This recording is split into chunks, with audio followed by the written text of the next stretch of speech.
One, two, three, and...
Hi and welcome. How's everybody doing on this Sunday night? Well, I'll tell you what, it's been one hell of a week. How about yours? How you all feeling out there? Are you feeling a little supernatural? Are you feeling a little metaphysical? A little paranormal? How you doing, Ted? Welcome in, Dimensional Horse. You, Renice. Uh, Good to see you, honey. I miss you when you're not there. Hello, Murray Palmer. I mean, every time you change your name, you just mess me around, but I love you, sweetie. Welcome in. Hey, Henry. Hey, Vixen. Welcome in, darling. How are you? Chris, good to see you, sweetheart. Always make me smile when I see your name there. Uncommon Belief, you know I love you. Ted, Lord Connor, and everybody else. Anybody who's not here tonight, we send our love their way. Um, it's been a heck of a couple weeks, and I mean that on multiple levels. I don't know how you're feeling. What's happening with you? Always feeling paranormal. I feel you, Chris. I feel you, Chris. Um, Here's the thing: spiritual warfare has definitely kicked in to whatever next gear it was from whatever last gear it got stuck on. And so over the past, I think it's been about maybe 5 weeks, something like that. I pretty much haven't been calling anybody, not really messaging anybody too much. Dealing with a lot of tech issues, and people can say Mercury's in retrograde and all this other stuff is happening, but there are really attacks. And you kind of got to put, when you're a light worker, on any level, just saying, I'm a light worker or whatever. I mean, that has so many different meanings. You know what I mean? It doesn't mean that we don't have to constantly fight to keep our lights on too sometimes. So, even when you're happy, I think that's when you get hit the most. So you kind of see all these little things happening like one after another to kind of get you down, get you down, get you down, or trip you up, or it's like you're riding down a smooth road of life, and then all of a sudden you hit a great big pothole, or something goes out of your control, and your steering goes off, and you're like headed right for a tree, and you miss it for the last minute, and near misses, or you see it coming, you start getting a little sharper, and you feel like a ninja, or one of those people that are just fighting off all those things come flying at you, and you're just karate chopping them out of your out of your atmosphere. Last week I had both crosses in the same day pulled off my neck. The next day I put it back on. Next day it happened again. Um, it got to the point where I'm just like, I'm not reaching out to anybody. I'm not answering texts. Unless it was an emergency. because when you're in that kind of state, you have to kind of block off all the, entrances and exits, of these things getting in. And you have to put up your light, and you have to ground, and you have to do all the things. And so there's probably a lot of people. When you go dark, you don't call everybody and go, "Hey, I'm going dark." You go dark. Thank you, Chris. I appreciate it. It's nice to have somebody in my corner. But they get mad at you, and here's the thing. This happens to light workers all the time. People get angry with you because they don't understand why you're doing what you're doing. And if you can't reach out there and tell everybody, "Hey, I don't want to reach out to you because I'm doing you a favor, because if I call you and you answer the phone, you're accepting my energy, and anything that's attacking me is going to jump on you just to get at me." So they're mad at you for protecting them, and they don't even know it. So there's that. You get back up and you keep going. It knocks you down. Hey, Froze, I love you, sweetie. How are you doing out there, Froze? Anybody, I want you to tell me if you're under any kind of horrible weather right now. Listen, I got a story, and we're having it right now. So if we flicker, if we glitch, it's not me. I'm not touching anything. I don't have my hands on any buttons or any levers. Just let me know if you guys are okay, because our guest tonight had to cancel this morning because they were evacuating due to flooding severe in, I don't want to say where because I don't want to, dox the person. And they had to leave and flee quickly. And so we changed tonight's venue, which is, again, why I never put up till like right before. Happens to me all the time. And this is the fourth guest in a row that something has happened to, whatever. It might have been tech. It might have been something as horrible as this, having to evacuate your house because of weather. And everything between sickness, everybody in the whole house got the flu, one of those things. But it's been 5 in a row. 5. So again, I wonder, So I took a deep, dark, kind of go dark for a little while. Don't reach out to anybody. Just kind of run out the schedule the way I've got it and see what happens. Because again, I tell you, if you're a light worker, you need to ground, you need to get your strength, you need to get your roots dug deep, and because look, you can hear the demons hissing.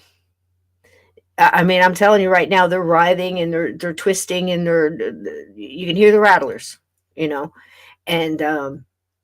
that's when it's the worst. That's when it's the worst. So what you got going on, Marie? Freezing rain and snow. Yeah, I like the snow too, but it can, the temperatures have just been crazy. I mean, so many people have been having weird weather where it's colder than it's ever been, or more snow in Florida and different things like this. So again, whether you believe that DW Mountain Dew exists or not, it doesn't matter. What you believe. It's like disbelieving in gravity at this point. It's there, and it's definitely affecting people. And so is that musical instrument that's often played in a string orchestra. The beautiful angels play them. Harps, I guess you call them. But all of those things, smart meters and the whole shebang. So listen, they're going to pull all the stops. They're going to try to stop everything. They're going to try to throw up barriers. There are absolutely untold amount of people sitting behind the scenes, and they're throwing out the dark as much as you guys are throwing out the light. And it's ramping up. So, but it's breaking through, and you can see it. You can see different spells not working anymore. And you can see with a little bit of effort, as far as in your day, to stop and think, okay, wait a minute, am I in a spiritual attack here? Is, all this happening because, to trip me up, to slow me down, to make me not want to help the other people, or, knock me off my feet or off my stride. And as soon as you think that, it seems to ease up. So try to remember to do those things. So back to the weather and our guest today. Later on and this person is a fantastic light worker. Absolutely I can't say that they're under attack, but my God, they need our blessing tonight. And I don't want to put the name out there, but I'm going to think of the energy of this person and just throw out some healing light towards them, because somewhere along this afternoon, after evacuating, they had to be taken to the hospital for emergency surgery. Something had gone wrong. And it just keeps coming for us, guys. So remember that you are not alone. If these things are happening to you, it's, you're not crazy. All right. So let's see what else is happening with you guys. Okay. 70 in Phoenix today. Very nice. Very nice hanging. How you doing, hanging? Good to see you. You're promoting cheers. Did you take some photos today? I love photography. So much fun. Oh, that's a good promise. Inspector Branston. Better be good, Ted. Authors will write you into a story, and it's not always good. So you might want to watch your P's and Q's tonight if Hanging's going to put you in the book. And it does sound great, Bernice. I can't wait to hear it. I mean, yeah, not only that, but now, once you get out of the house, now you got to go emergency surgery to the hospital.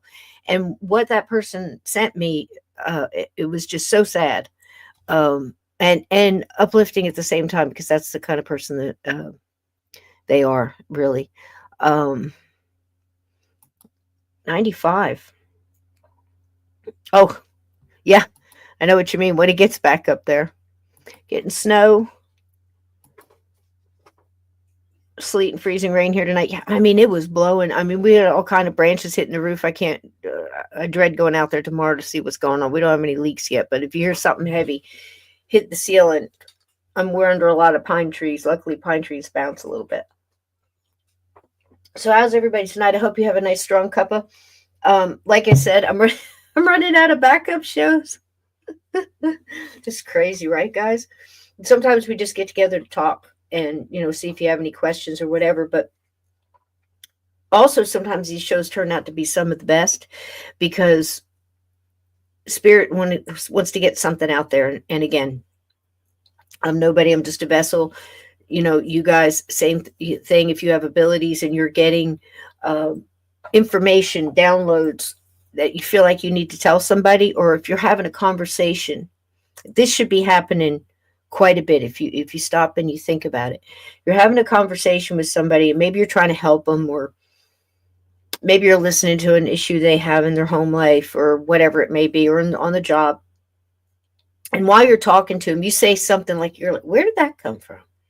That was so wise. Did that come from me? That was so right on point, or that was just the right answer, or the right maybe doorway that person needed to go through or look for. And you wonder where it came from.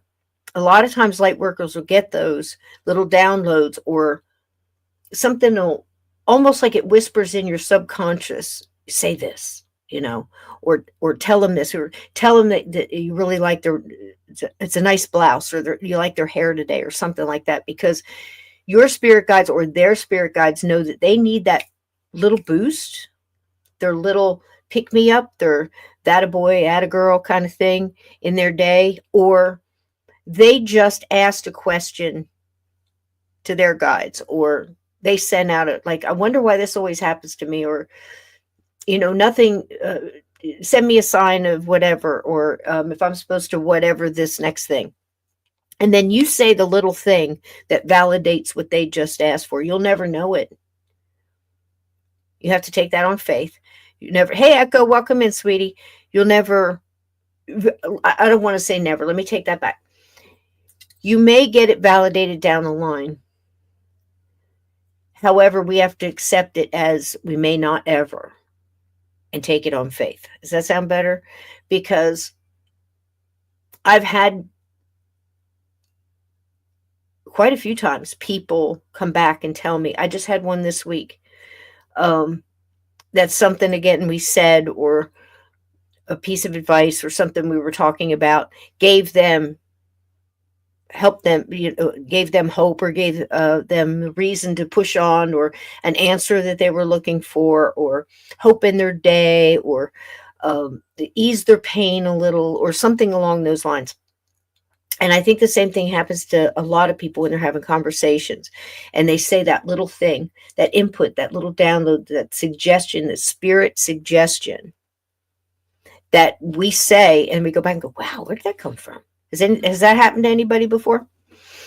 Because it's kind of cool where you go, my gosh, did I say that or did I write that? That was kind of just flowed out there. And I think all those are a little bit of that spirit connection and that spirit advice. And if we stop and validate it for them, for the spirits, it comes in sharper and a little bit more often, I believe.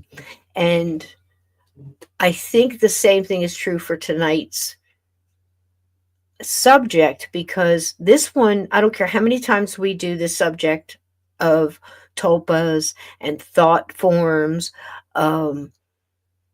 words have meaning, thoughts have meaning,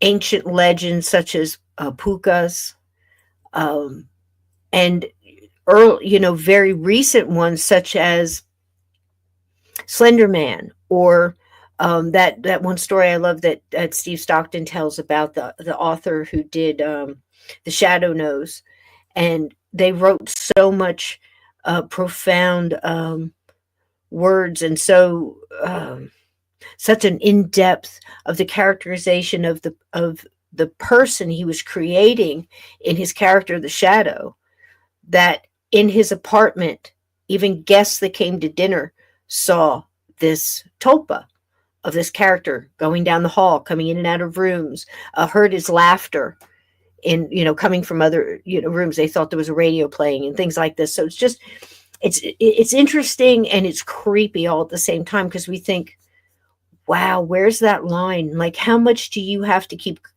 maybe we could use the word conjuring up? You see what I'm saying? A character, and how many times have people thought that they were haunted by something that they created?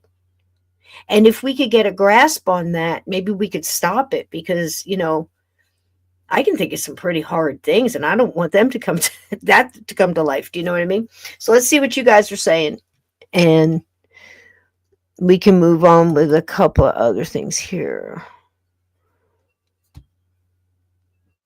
Oh, you went out for a bike ride and got a tan? Where are you at, Hank? Oh, you said Phoenix. That's right. Oh, wow. I bet you it's beautiful there. I would love to see Santa Fe. I would love to see all the native arts and everything else. You're going below zero tonight, but no more snow for a while. And just lots of ice, I would imagine, Henry. And thanks for being over there in Rumble. If you're on Rumble or on the inner tubes or you're on Facebook, please hit the like. It really helps the show a lot. And as far as Rumble and what's going on over there, I am in correspondence, I believe, with Rumble support. And we finally, bless their hearts, hung in with me till they found the right email. And then I finally got to ask them a question. We were having a really good correspondence, and all of a sudden everything cut off. So I have to start all over again tomorrow to find out if I can still show you guys movies on Tuesday night. So I'm working on that. But by all means, get over there and get ready for that, because if not that, there'll be other things. But just like I said, coming out of a heavy 2 weeks of Valentine's Day, and boy, I'll tell you what, today I'm just hurting today with storms and everything else. So we'll see how everything goes this week. We'll come up with something, but get over there so you don't miss it. I appreciate you guys. Yep, don't play with fire. That's right. Just start taking, what are you doing?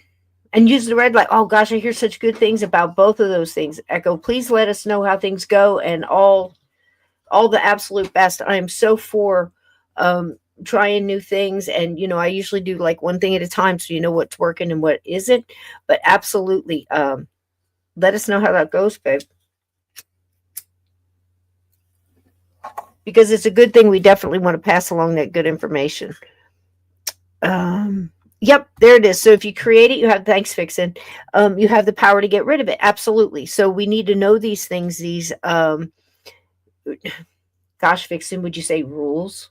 You know, who's got the rule book and who wrote down the rules, and um, how does what you're dealing with know the rules? Let me see if I can get rid of some of this light because it's just in my eyes. It's too much down. Maybe right there. Yeah. Steve and I are always asking those questions. Who's got the rule book? Um, oh, okay. American gods, they only had power if they worship and believe it. Exactly. And a lot of people say, hang in that if you don't believe in a curse, it's not going to work.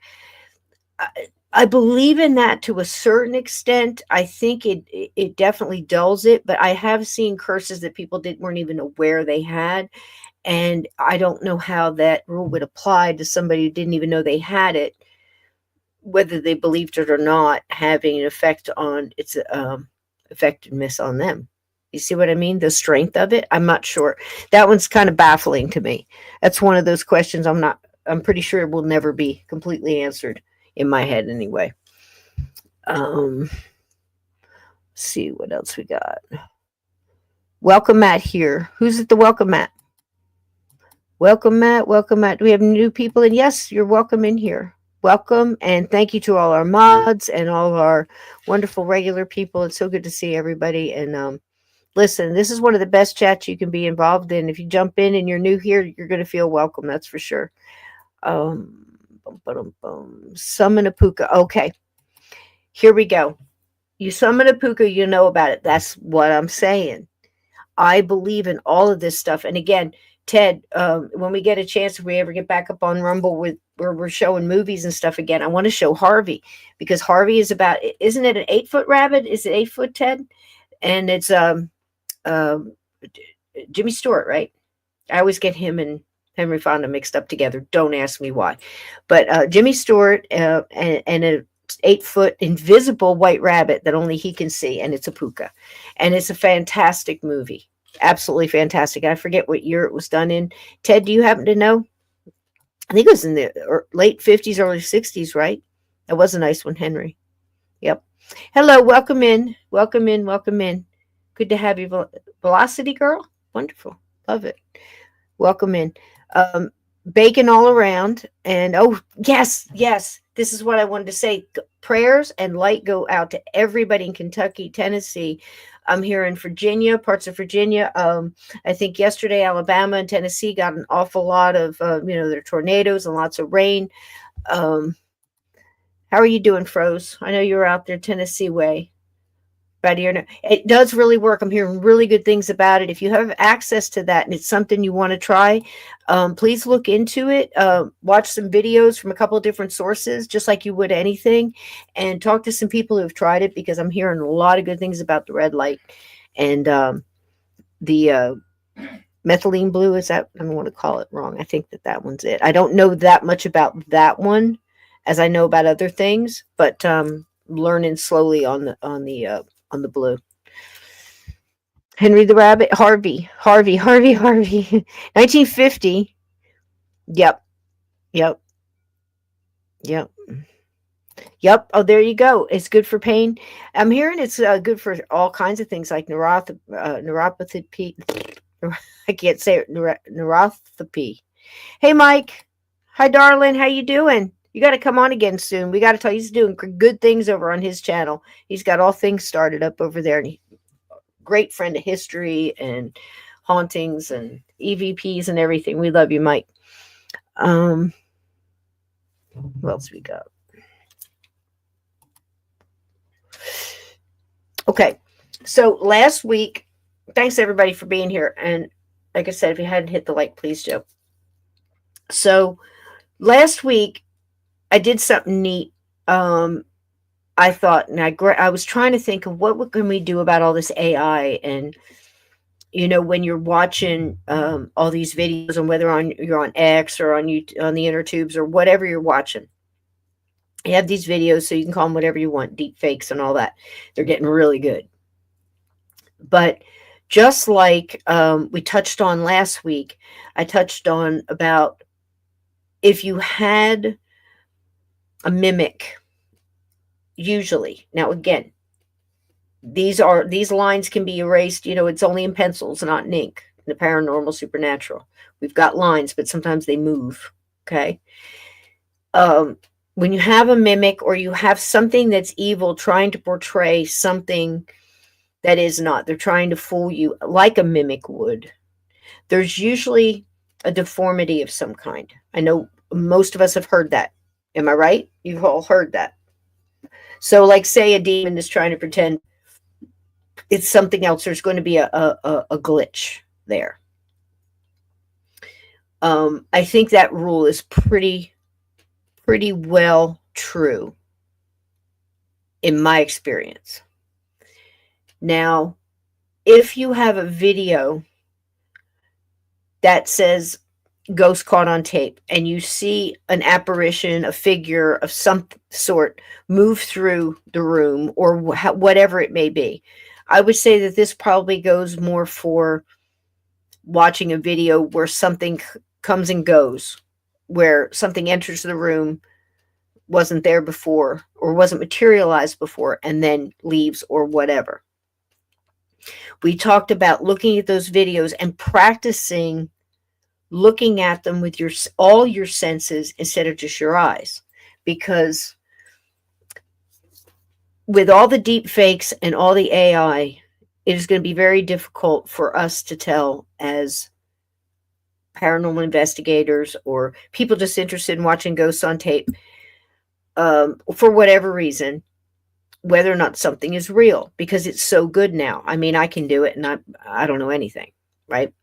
So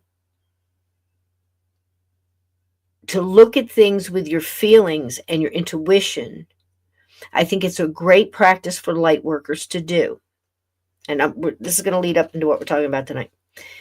So I gave you some videos that I felt different things on. And I told you to practice on those, to go back and rewind it and go over those and see if you saw a difference. And over this week, I thought of another way we could practice. And of course, if it's 20 degrees, where you're at and you've got snow and rain and everything, you can't do it now unless you have something like a bird feeder that's on your window that you can see outside, and you can sit by the window and not be very far from where the bird feeder is. And this is what I'm saying. If you have any kind of nature around, so if you could put out an apple block and then deer would come often and it wouldn't be very long in between their visits, just going somewhere, that would also work. Sitting in a park, in a quiet park, if you're lucky enough to have one that you could do this in, and just closing your eyes and being able to be safe in your surroundings, and see if you can feel the change in energy when somebody walks by. If you could be in your own front porch, your own backyard or whatever, and you have a bird feeder and you feel safe and secure there, because if you've got your guard up, in the city on a park bench, Central Park or something, it's not going to work as well or as easily. But if you could sit there and just get a baseline for everything that's around you, all the feelings, all the sounds, and mostly what it feels like, the vibration it's on while you're sitting near a bird feeder or something like that, and see if you can tell. Just open your eyes when you feel the shift in the energy. Like a bird comes to the bird feeder, a squirrel comes to the bird feeder, a deer comes, somebody's walking up a sidewalk and getting closer and closer. Can you feel the energy go by and change and go back to base? These are great lessons in training yourself and your intuition to help discern even seeing something like a video. Because if it's electronics, it's going to change. The vibration is going to change when the energy changes. So does the energy change when you're looking at a video of an apparition? Did you feel a difference? Can you feel a difference and try to catch yourself? Did I catch something? See what I'm saying? Yep. What are you saying there, Mike? Absolutely. With this new AI advancement, unfortunately, we have to discount just about most videos being posted. Exactly. Unless we go back to our original primal senses of using the same thing that a rabbit has when there's prey, when a hawk's in a tree. Hunters understand what I'm saying. Soldiers understand that, and Mike, you too. When you're standing in a battlefield, and you feel the difference in the shift in energy when you know something's coming close by that might be a ghost or just a residual energy even. And it has a different feel for me. I don't know if it does for everybody, but residual feels definitely different than an intelligent haunting, say. But yeah, so I thought that that would be a really good exercise to try to practice with, something to look forward to in the spring. You get it. I know hunters get it, and maybe they don't even really have a name for it. They're doing it out of instinct. Um, but they're feeling, and they're feeling the shift. Here comes a deer. Here comes a bear. Here comes, like, say, a mountain, lion or something. You know, um, I think we talk about the same thing when we're going into the, like, say, the woods, walking trails, and then everything gets really quiet. Same type of thing. Um, Whatever's there, I believe, feels you approaching and is trying to put out its energy to stop you or to send you back or to kind of ward you off. I've always felt that to be true. We might have some of that with ghosts and stuff too, but I think I am absolutely seeing a difference the more I practice it. With, like I said, with like videos, just seeing if it would work. And by gosh, if it didn't, I can actually feel a shift. And I've been doing that for a very long time with people. When people are talking to me on the phone, they don't realize it. And I know it scare people that talk to me on the phone anyway. But when they're telling me a story or they're telling me about a haunting, a friend that they know that has an issue or whatever it may be, we're constantly reading the energy. It's just what we do. It's one of our filters that we try to weed out the wackadoos. People that just want attention or people that might be mistaken or whatever. We're reading that energy, guys. And people are so surprised when I say something to them like, I know it's true because I can feel it, but the opposite is true also in most cases.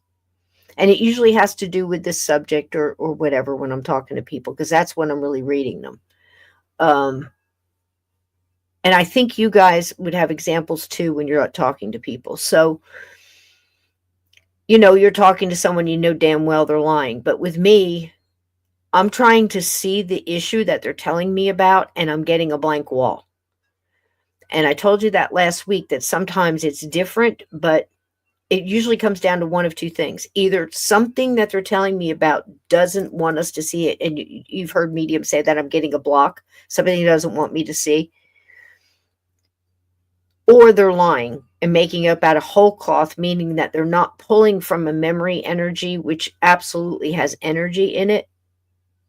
Subject for another time, but think about that. A memory has energy and a vibration. But they're not pulling from that. They're making it up out of whole cloth, so it has no energy and it looks blank to me. So I'm listening to them, and I'm trying to put out there that, look, I know this is, the story you're telling me about is complete. They're lying to you or whoever in the chain. So we're not going to worry about that case, or that kind of thing.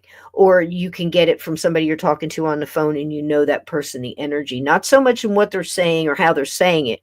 There's an energy to it, and darn well they're making it up, or they're lying to you, or they're whatever the energy may be. So if all that's true, and we somewhat can agree to be happy there in the median of all that, and say, okay, I can agree that a lot of that could be true all at the same time, that just having a bird come and land on a bird feeder is going to change the energy. It's slight because it's tiny, but the more you get into it and the more you tune to it, and the more in harmony you get with yourself sitting there, and you find that base, you can feel that energy shift ever so slightly. That's very cool. And I think we can use that on videos and things like that too, because it's working for me. And I would love to get some feedback if you guys are going to try that and use that as a way of, if you're locked up and it's winter time or whatever, you can practice that with other things, or just people coming in. How many people have felt a shift? You're home, you're in a big house, whatever it may be, and somebody just walked in. Somebody came in the room, or that somebody's coming up the driveway. Somebody's just walking up the front door, and it's not so much the sound, it's the feeling. That's what I'm talking about.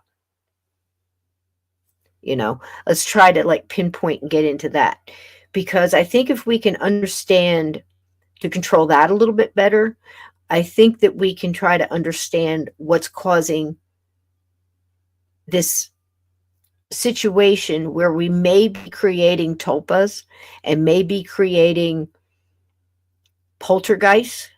We may be expelling our own energy, because energy is going to find a way to go, a way out, a way to manifest. And if we don't know how to control it, and we're not grounding it, and we're not keeping that, whatever that may be. I mean, think of Carrie, the rage out. That was the whole thing about Carrie.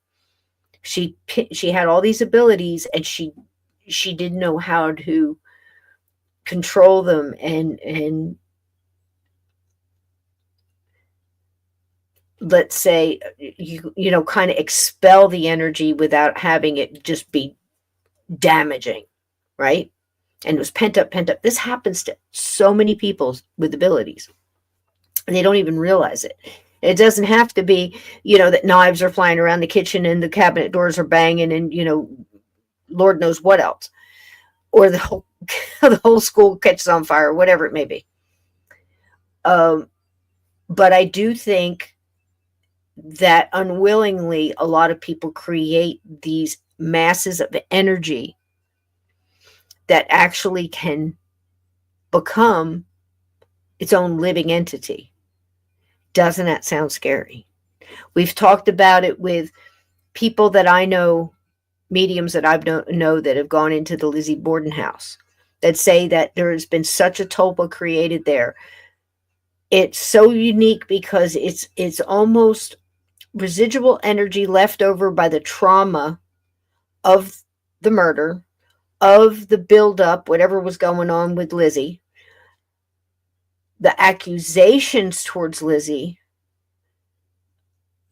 and the creation of that created a ball of energy that is literally knocking around inside of that house like a pinball. Bing, bong, bing, bing, bing, bing, bing. And when people go into that house and they start calling on the spirits and talk, how does it feel? Whatever these impertinent people are asking, and some are really nice, but at the same time, they're calling out spirit, dragging it back down, putting those words out, and all this is being collected into this massive ball of energy that is actually becoming almost its own living thing. Now, what is that thing's intention? Where does it get its recharge of energy? By living, right? By electronics, by probably things from the natural things from the earth and surrounding. It's insane to think about, isn't it? So that in and of itself is like a tulpa to me, but not exactly. To me, a tulpa is more of creating very much something like I did with the Cabin 22, where I created Skeeter Davis and Jeb and Ezra and just, Tater, all of these people. And just like the writer of The Shadow, the author of The Shadow, there was a few of those characters that I actually saw. And I think one of the strongest ones was Skeeter Davis. It was just something about him, Skeet. And, I could just see his long, greasy hair, stringy, greasy black hair hanging in his eyes. And, just his hands. And there was a couple times I looked up and he was laying on the back of one of the secretary roll top desks. And it was just so astonishing, but it was almost like it was fleeting very quickly. It's like as soon as you notice that they're there, they kind of fade out.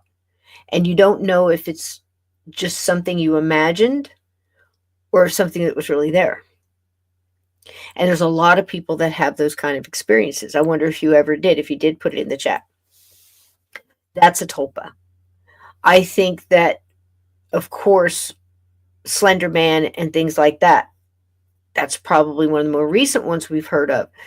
But my question isn't, okay, this guy created this tulpa. Of course, we know it came out of, that person's imagination and then went out on the internet and then grew from there. But what if there was something behind him putting the thought in his head and he just thought he came up with it on his own? Because I can tell you there were few characters that I've written about in my lifetime that I have no idea where they came from. So I think that's totally possible, but then you start mixing that in with the internet. And we're not just talking about Ouija boards or, passing along the word, in a small town of the lady who gave a prediction or somebody who saw something and it growing very slow.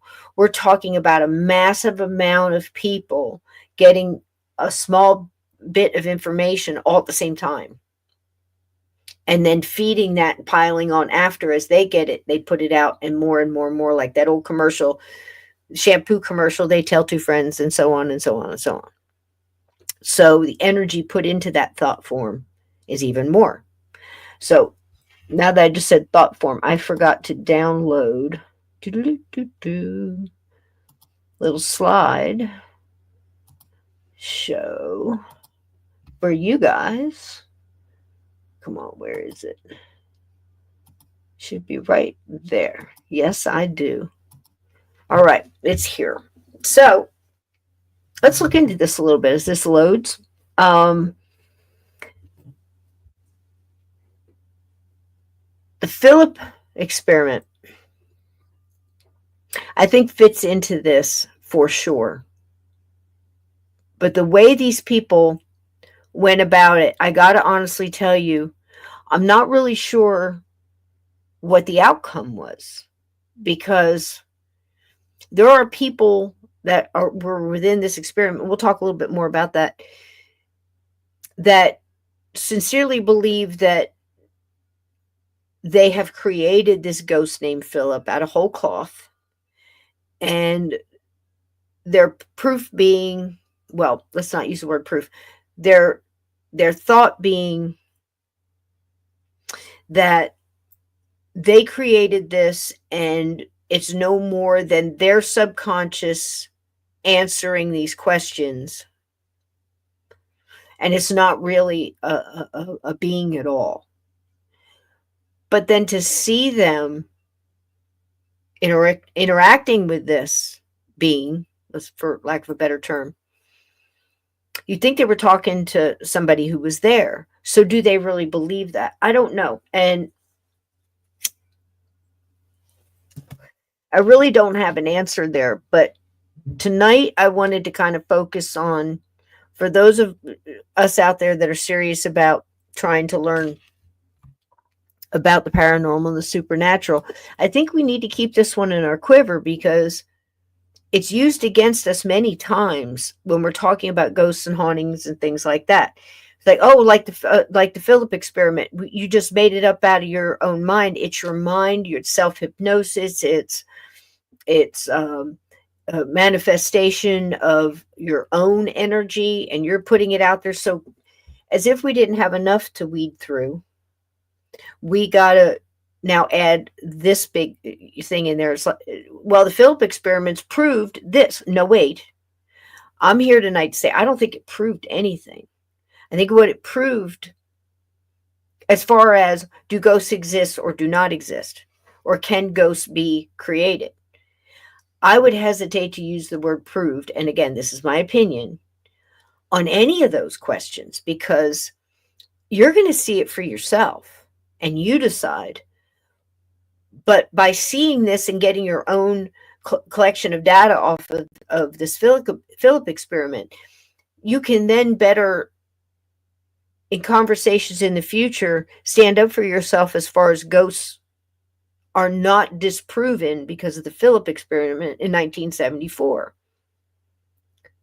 Because I don't think any one experiment or any one test or any one theory can explain all of it away or explain all of it into existence.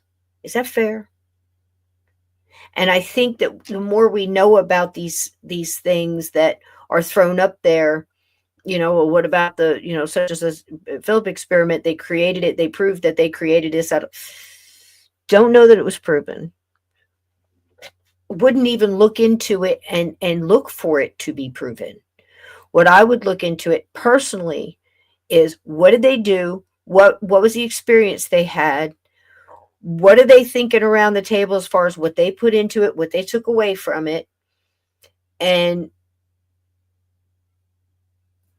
then cut it off there and say, this is what they did, this is what they experienced, this was their result. But in the paranormal supernatural, it's very hard to replicate that and get the same results over and over again, which is why we can't prove scientifically ghosts exist. That's what they tell us. So I think we need to have this in our quiver, like I said, as far as, look, there might have been, I think it goes right in there with, even Houdini went out and disproved all of the seances he went to, and he never found one that worked and never found one that got, hold on a minute. That's not entirely true. And not, you have to know the facts. You have to be able to say, not every medium was disproven. I'm always sticking up for Sylvia Brown. Look, I don't know her from Adam, but I knew her for decades and saw her and read her books, more than, I think, 4 of them. I'm aware with what happened toward the end of her life and everything else, but here's what I'm also aware of. I could probably name you off a good 50, 60 mediums that I've known in my lifetime that toward the end, if they did a lot of good in their life, toward the end when they were getting really tired and really beaten down, everything attacked them from all over, because the last thing the dark side wants proven is that they exist, first of all, and that anything can be done to fight against them. And if you've been fighting against this stuff for 4 decades, you're going to create some enemies. Ask an exorcist. Think about it. Father Malachi. Toward the end there, he was telling a lot of people that were very close to him that this was going to happen. And he got pulled down off it. He was at Father Malachi, from what I understand. I'd heard many stories, but the one I am closest to believing is that he was on a ladder in his library. One of those ladders that you put up because your books are, it's so massive. And in the home he was living in, his library was like this. And when he was up there, he felt a tug on his ankle that pulled him to the floor. Quite the fall. And he hit his head. And he called his good friend and driver and said, I'm going to need a ride to the hospital. And then he canceled it at really quick and called a ride and took himself to the hospital, and he died there. But there was all kinds of struggles going on, all kinds of stories about it. But the thing is the fight is right. It doesn't stop. And it's almost, when someone has done a lot of good in their life and helped a lot of people, if you can take them out in the end, it kind of takes away quite a bit of the light that you've just built up for 40 or 50 years, and disproves quite a lot of things looking back for people that are only, hey, Aunt Edna, for people that are only hearing about it now. So you can look back and go, okay, well, there's 5 people on YouTube that says this medium is, a piece of garbage, and they were disproven, and they said this thing and they said that thing. And they don't talk about the 40 years of all the people that they helped. And they don't talk about the time that, they helped this one family and stuck with them, like a poltergeist situation, and wound up in the hospital in ICU helping these people. They don't tell you that. But you always have people that want to jump on at the end and try to disprove somebody's life's work. And I try very hard to dispel that when I can. You need to consider the sources. And you need to understand that if you're a light worker for 50, 60, 70 years, you're going to create some enemies. And when they can take you out toward the end, when you're getting weak and, have a family member turn against you and write a book or push on somebody else that's weaker in your circle, they got you. They got you because everything you just did through your lifetime to ears and eyes that don't know better, just disprove. Oh, well, I heard they were a quack. So she didn't really help that person. She didn't really, tell that person in time so they could go find out something that might have saved their life, or found the car that was in the lake, or, helped cross 100 ghosts, or all of the things. It's like life just wiped out because of somebody with a lying mouth and an agenda. So we've got to be able to look around that stuff and understand that light workers are going to be attacked. And if you're a light worker, you know what I'm saying. Okay. Oh gosh, yeah, honey. I mean, so much so, and for a long time, and I absolutely love to listen to him talk. Yep. Uh oh, what Michael's saying. With audio captures, I experimented with try to prove we could create our own EVPs mentally or with our energies. And you're saying you never got one recording. I wonder too, Mike, like so many things over, gosh, we've seen them in, shows like Unsolved Mysteries and all kind of stuff. People that could mentally imprint onto film, like with their thought. I've seen a lot of that in my time. Ghosts that imprint on film, even Polaroid film, which is totally different. That's incredible. Also, I think there was a guy, I can't remember what show, I think it might have been on like a That's Incredible or something like that, where he could think of something and you would actually, like, he'd think of the London Bridge and hold the camera or the film itself up to his brain, and then you'd see the London Bridge. It would be faint, but you could see it on the film. I wonder how that connects into it. Again, thought, maybe somebody else could take that same at the same time in the same place, Mike, and they could try to do it and they would imprint. I don't know. That's a cool experiment to try. I think that it's almost like an opposite of, all right, you have an envelope and there's something in the envelope, and you have to, through psychometry, you have to try to feel and the imprints that you're getting in your mind that this thing is giving off. Okay. They're getting these imprints, these flashes, or you might hear something. Everybody's different. It's almost the opposite, because if you could think of a circle and there's a plain piece of paper inside the envelope and then imprint the circle on the paper, wow, that would be incredible. I think it's similar to that with the film and stuff. But is a tulpa like that? How are we how are these people, if people are indeed manifesting a thought form, how are they doing it? And how long have we been studying this kind of thing? Is this something new? Did it just come up, during the spiritual movement? Back in the, in the industrial age, in the 1890s, all the way through to the 20s, right after the First World War, really burst through because so many people had lost people, and that the spiritualism really kicked off. Wow,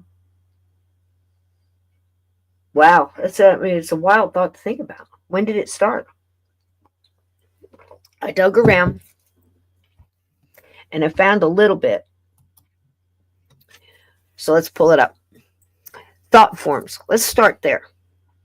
The term thought form describes the concept of an entity created directly and exclusively by the mind, whether unconsciously or consciously, okay, which appears to develop a life of its own as an independent agent in the real world, precipitable to other people.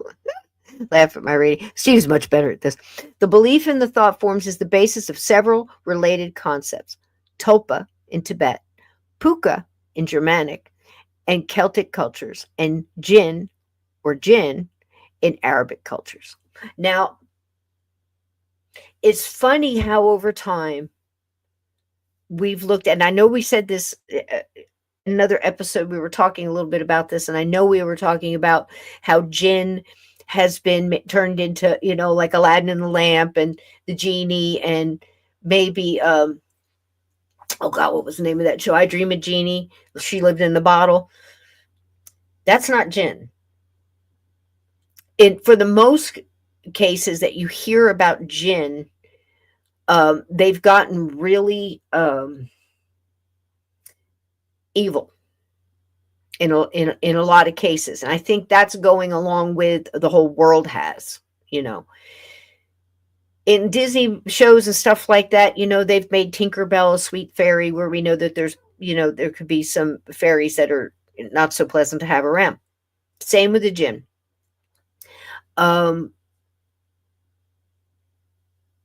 They can be really something. I'm thinking about all kinds of stuff's going through my head right now. I think one of the scariest things I've ever heard was a friend of mine was telling me a story, and she's working in a bar, and it's one of those out of the way bars. It's more like a rural, and she's getting ready to close up, and the door opens. Here comes in somebody. And, the person comes walking in, comes down the bar, and you're behind the bar, that famous walk down, pick a stool, sit, and that whole thing. She goes over to him, and she says the pleasantries and all. And he gets, I forget what he got to drink, probably a beer.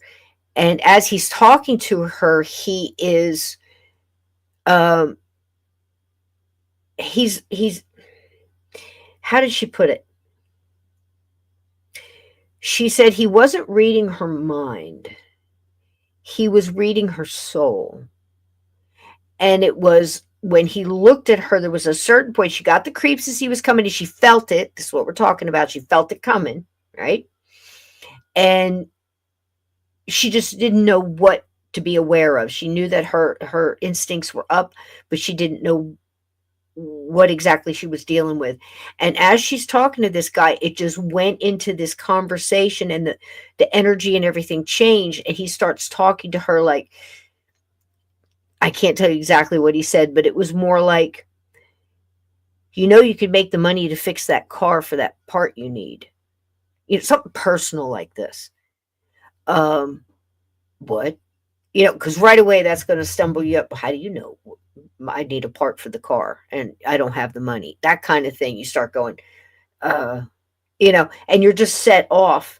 And he just kept saying things like this, I think the one that got her was something about her sister. That sister's always saying that you take too long to make decisions, and this is or something along those lines.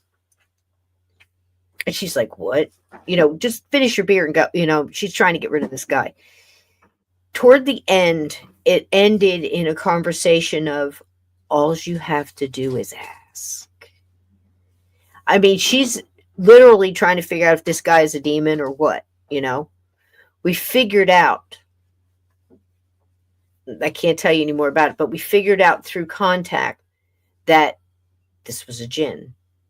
And all she had evaded it just by going, no, no, I'm not going to, I'm not going to ask for that, or I'm not going to whatever, and just blew it off. And it was like shame. And the way he did it, it was like shame. Walked off, and out he went. And she could feel it. It was just like, whoa, when he was gone. And it never really ends, because you always kind of like feel that close, like it's a familiar kind of thing. And I don't know if other people have this. I've heard it, but some people have that kind of, it might be a spirit guide, and they're not all good. Someone that guides you into the dark. And you have a familiar energy of it. So you can kind of tell with, like, you're just minding your own business, all of a sudden that familiar energy. Yeah. Jinn. They're nothing to play with. She did good that day. She did good. So here's a little bit about it. Jinn in Arabic, I'm not going to say that, but interesting writing.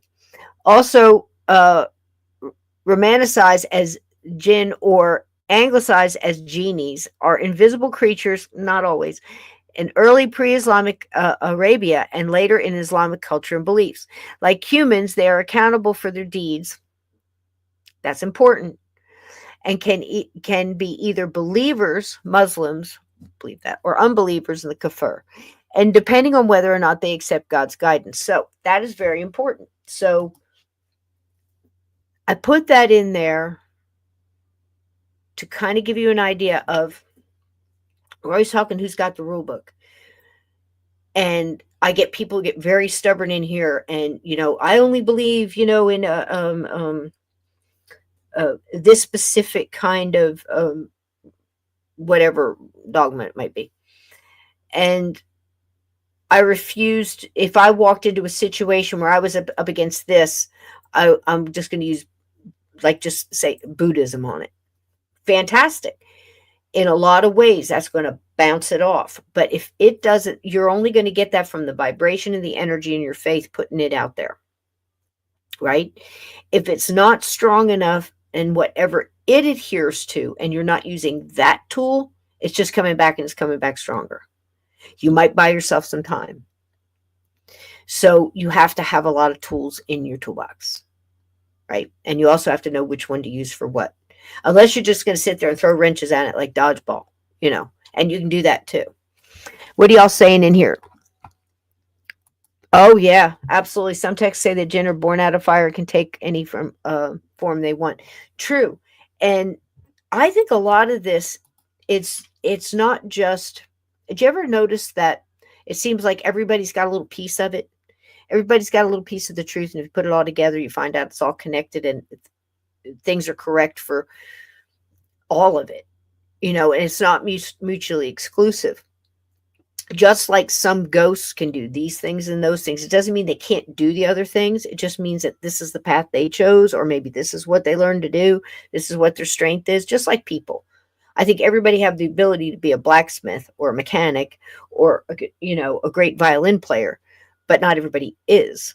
And I think that with jinns, just saying that group, you just saw me read that little bit where it said it depends on what they believe and which way they're leaning, how long they've been on Earth. Think vampires. How many different vampire movies we've seen now?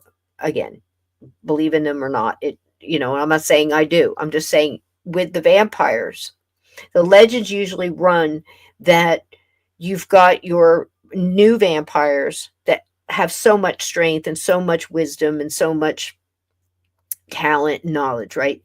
And then you've got the ancient vampire, and he's so strong that if you kill that one, they all die, kind of thing.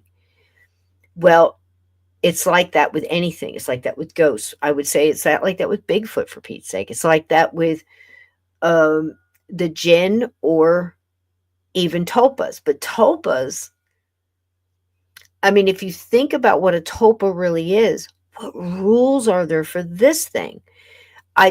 Somebody in the chat said it. If you create it, you can uncreate it.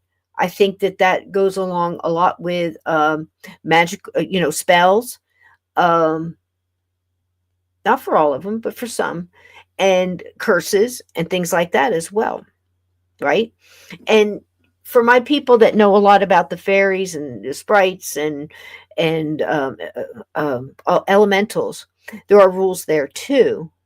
And I think it's the same like with the jinn. It depends, because you're going to have good and you're going to have bad, right? Wow. It's insane. So next thing I wanted to tell you about is this one here. I love this picture. Don't you love the picture? The puka, Irish for spirit, ghost. Plural is pukai, I think. Puka, Old English for goblin, puka puka, puka puka puck. Puck. Now, isn't Puck in Midsummer Night's Dream? Is he a puka? Is a creature of Celtic, English, Channel Islands folklore, considered to be bringers of both good and bad fortune. We'll say again, you're never going to know. They could they could help or hinder rural marine communities. Puka can have a darker or white fur or hair.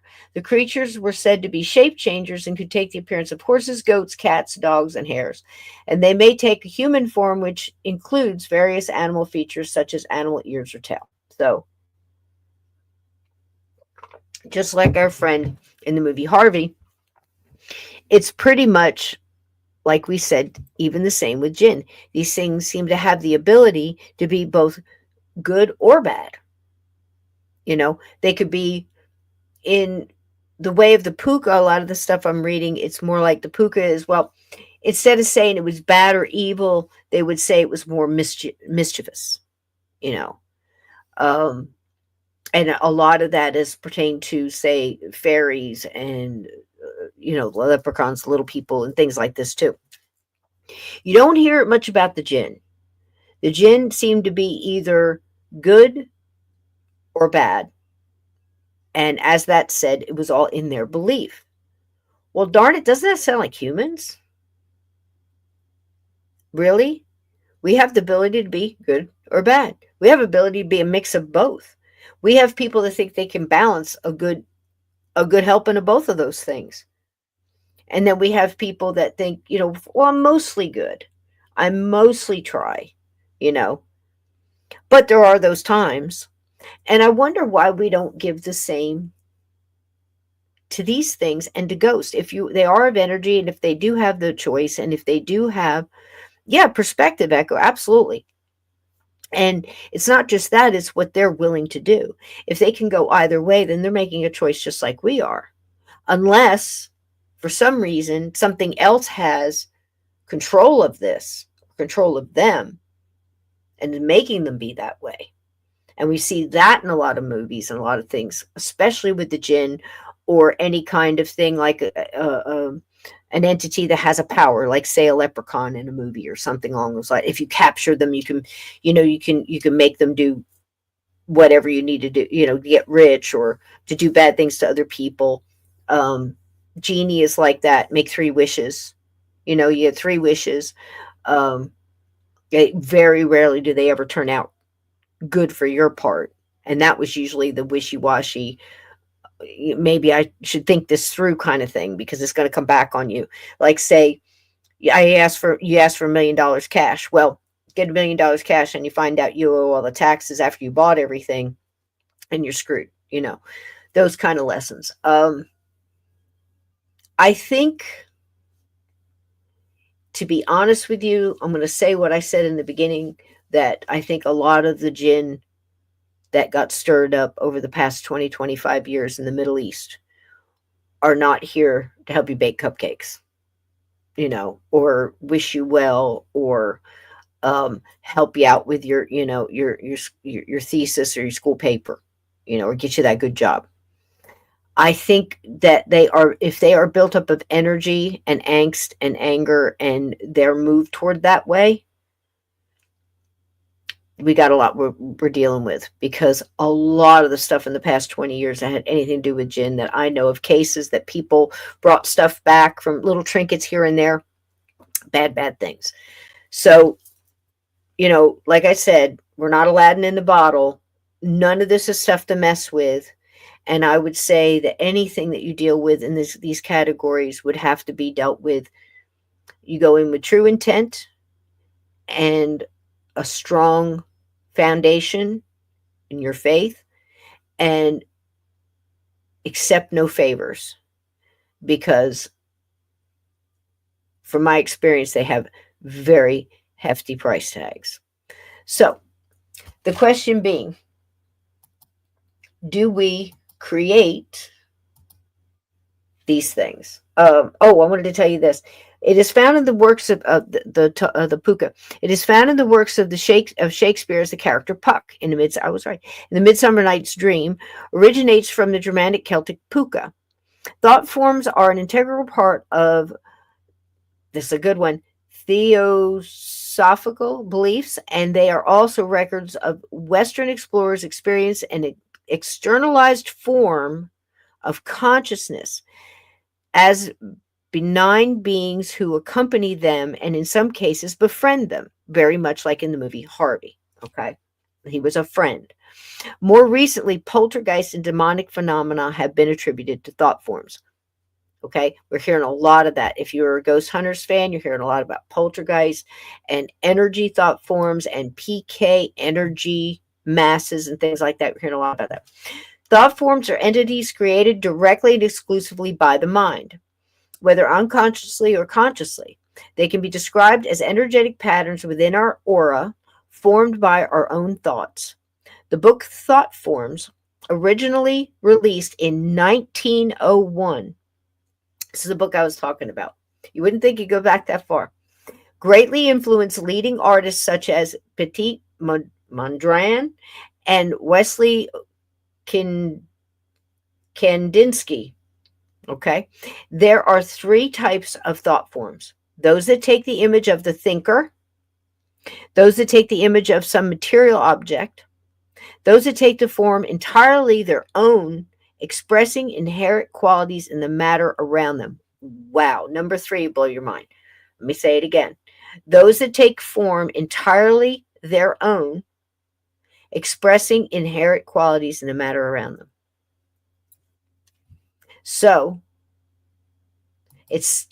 I keep thinking about the one in the Lizzie Borden house, there's another known one in Bobby Mackey's. Gosh, so many, but famous wise, that it's just been built up over time. People talking about it. Okay, writers such as Brad Steiger, Eric Kudzen, and John Keel have popularized the notion of frightening figures that feature in urban legends, being such as Mothman, Slenderman, Thin Man, Men in Black, that are seen as forms of tulpas. Now that's interesting to think about. The Thin Man, I can see that. I can see Slender Man. Mothman, I don't consider to be a tulpa. I think that one really existed. That was something, they were seeing a mass that was there, that was separate from thought. But I think it read thoughts. And I think that might be what they're trying to connect to. Telepathically, and even more so, it seemed to really, between that and Indrid Gold, there was another one too that they never mentioned in the movie, but this telepathic reading thoughts, coming into your dream kind of stuff, it's insane. Bobby Mackey's bar has been torn down recently. Oh, has it really, Vixen? I didn't know that. I wonder what's going on in that land. Man, that's got to be crazy. Once you start releasing all that stuff, wow. Catholic demonologists Ed and Lorraine Warren adopted this approach in their occult explanations for possession and poltergeist episodes. So again, we're hearing a lot about that in the poltergeist, and in, like I said, Ghost Hunters, they pretty much say that poltergeist is an energy mass, whereas for decades, we were hearing that it was just a noisy ghost. So it's really starting to take on, dare I say, its own form. Okay, so this is a great picture I put up here. It's almost like our thoughts, all collected together. But I think there's something to that. I really do. And in this experiment, let's see what time it is here. We got time. In this experiment, this is the Philip experiment. Again, once you see it for what it was, I think you guys will have a whole different outlook on whether or not it proved or disproved anything other than, I'm kind of being tongue-in-cheek here when I say this, but other than getting together over a good supernatural paranormal subject, you can have a good time. Because they seem to be having a really good time. But it's very similar to Harry Price's 6-month clinical study at the Borley Mansion, Did things happen? Yes. Did they get things down, evidence? Yes.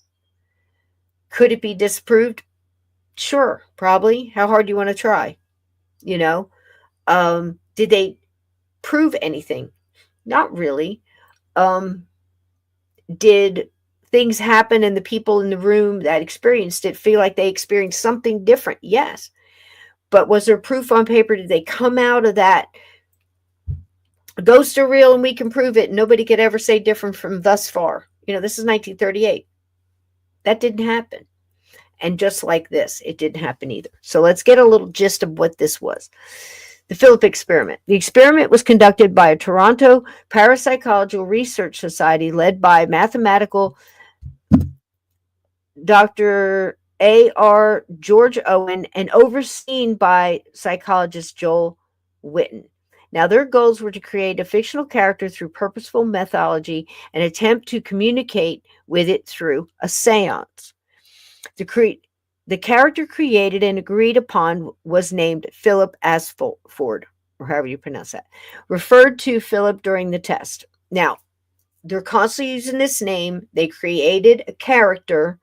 They used, from my understanding, they use actual historical events, but they changed them a little. Like they changed the year and they tweaked it over here so they would know if whoever this was that was communicating with them used either correct their mistakes or went with their mistakes. There's clever, cheeky monkeys here. Okay. So again, how is it going to feed them the information? Are they going to get anything at all? So his fictional history partially coincided with actual events and places, but with multiple contradiction and errors. That's what I just said. Okay, so a group of citizens, 3 men, 5 women, with no interest in the occult, participated in the study, the results of which not only shocked the group, but stunned the world. The how and why of the Philip experiment has never been answered, leaving many to wonder, did the group actually summon a demonic or spiritual entity to create a real ghost? Well, there you go. They go right for the other. Now, if you guys have ever seen the movie, in 2014 movie, The Quiet Ones, I have not, but I'm going to go watch it after this because I pulled this up, portrayed a historic event known as the Philip experiment. What many do not know is that the Philip experiment was an actual research project conducted by a Toronto organization in 1972 in an effort to prove that paranormal entities such as demons, spirits, ghosts, and poltergeists were manifestations produced by human will through expectation, imagination, and visualization. So their whole point was that if they came together and they all believed in this entity, they could create it. What I'm saying is it possible, very much like Slender Man, and can we completely X out the possibility that they got together, they had a little group, here comes this ghost, just, minding its own business, walking down the road, sees a bunch of light going on. What's going on over there? Look at these people. They're crazy as all get out. They're calling for somebody to jump in. They're calling for some guy named Philip. I'm going to jump over there and see you have a little fun. And they jump in and they just start feeding stuff. Absolutely, that could happen. You can't tell me it couldn't because I've seen it. So is it a combination of those things? Did they just grab, like we say, you just don't want to open up a Ouija board and start calling in somebody because there's not a lot of high vibrational beings just waiting for some teenagers to open a game board? You're going to get lower vibrational beings that are wandering around looking for light to get some energy off of. And once you start getting together like that, you create a light and you're putting out, is anybody there? Well, sure, I'm right here. What do you need? Are you Philip? Okay. You can't tell me that that's not true. You see what I mean? Unless somebody knows something about this that might change my mind on that, that's kind of where I'm sitting. And I'm looking for something different in this that tells me different. Like, no, they really got something that, But again, this guy, Philip, could come through a Ouija board and tell me that, the chick in the red dress is wearing blue underwear. It doesn't mean it's Philip. You see what I mean? So, again, a clinical study based on this being used by people to discount any ghost experience whatsoever, I don't think that would hold up, because it's not, all it's telling me is what happened to them. And then looking at these people in here, first of all, I'm going to tell you something. I'm going to be dead honest. If I was in this room and I was a ghost, I'd be banging on something too. But luckily enough, tonight for you, I have a little bit of a rare, don't you love that? A rare video file. Little bit of the Philip experiment. And it is quite something. Now, it's very, I don't know how old this is, but it's old enough to have, the sound is a little funky. And of course, somebody recorded it off of TV, but I think we can get enough in the clear parts where we can get a little something from it. But I will be rushing it through the bad stuff because they had breaks in here for commercials and stuff like that they just left blank, and it's really infuriating. So we'll see how we do. But here we go. Philip, the Imaginary Ghost, rare Philip experiment documentary.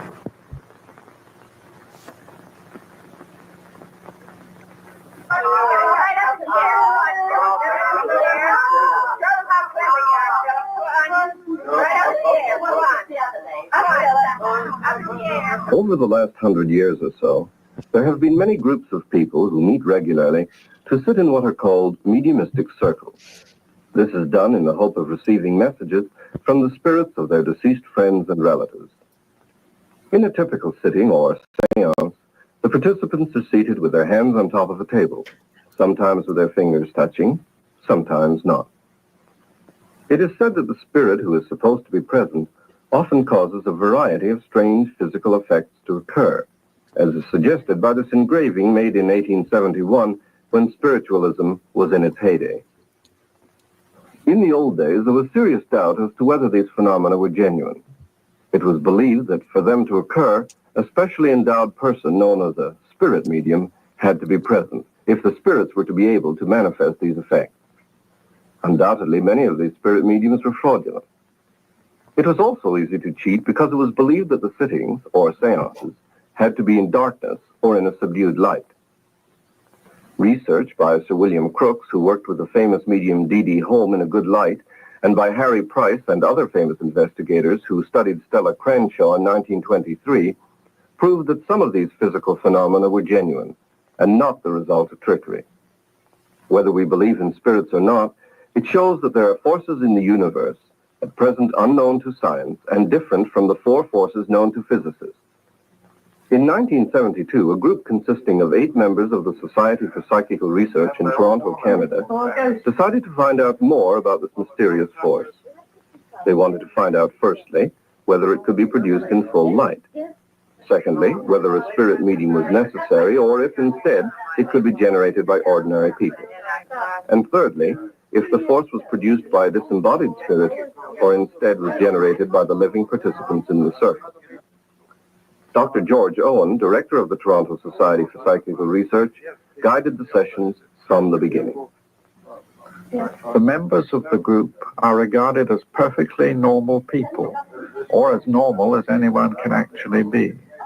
4 are housewives: Sue, Dorothy, Andy, and Iris. Sid is a salesman, Bernice an accountant, Al is an engineer, and Lorne a designer. None of them claims to be a medium. Psychical research is just one of their many diverse interests. As researchers, the group had to be scrupulous in their approach. The first problem they had to solve was this: how to be sure that if they got physical effects, these were not due to a spirit. So they decided to make up a completely fictional character, an imaginary person with the given name of Philip and a completely imaginary biography.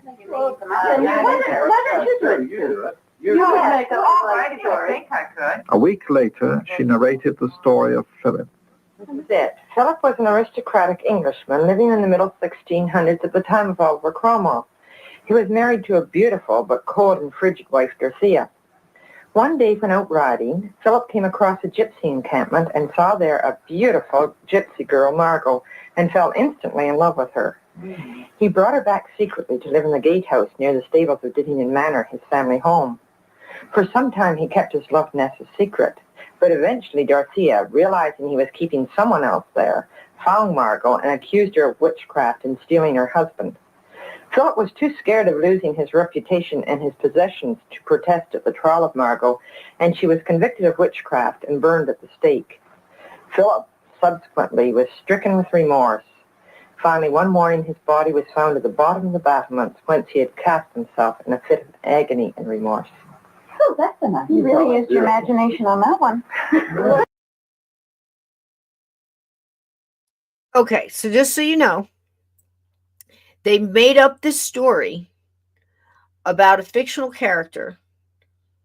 Some of the like I said earlier, some of the history facts are real, some are askew. They're telling people in this group, and in this group are supposedly 5 people who really have no interest in the occult. They're just coming for the experiment. This is so interesting to the point of, I would love to know a little bit about the history of the people that are in the room, as far as what are they bringing to it? Are they, staunch skeptics? Are they, they just have no interest, or they have total disbelief? I think that matters, for the energy in the room. It is a great story, but it's also so weird because it's almost like over the time of this experiment, these people are really believing that they're talking to this Philip.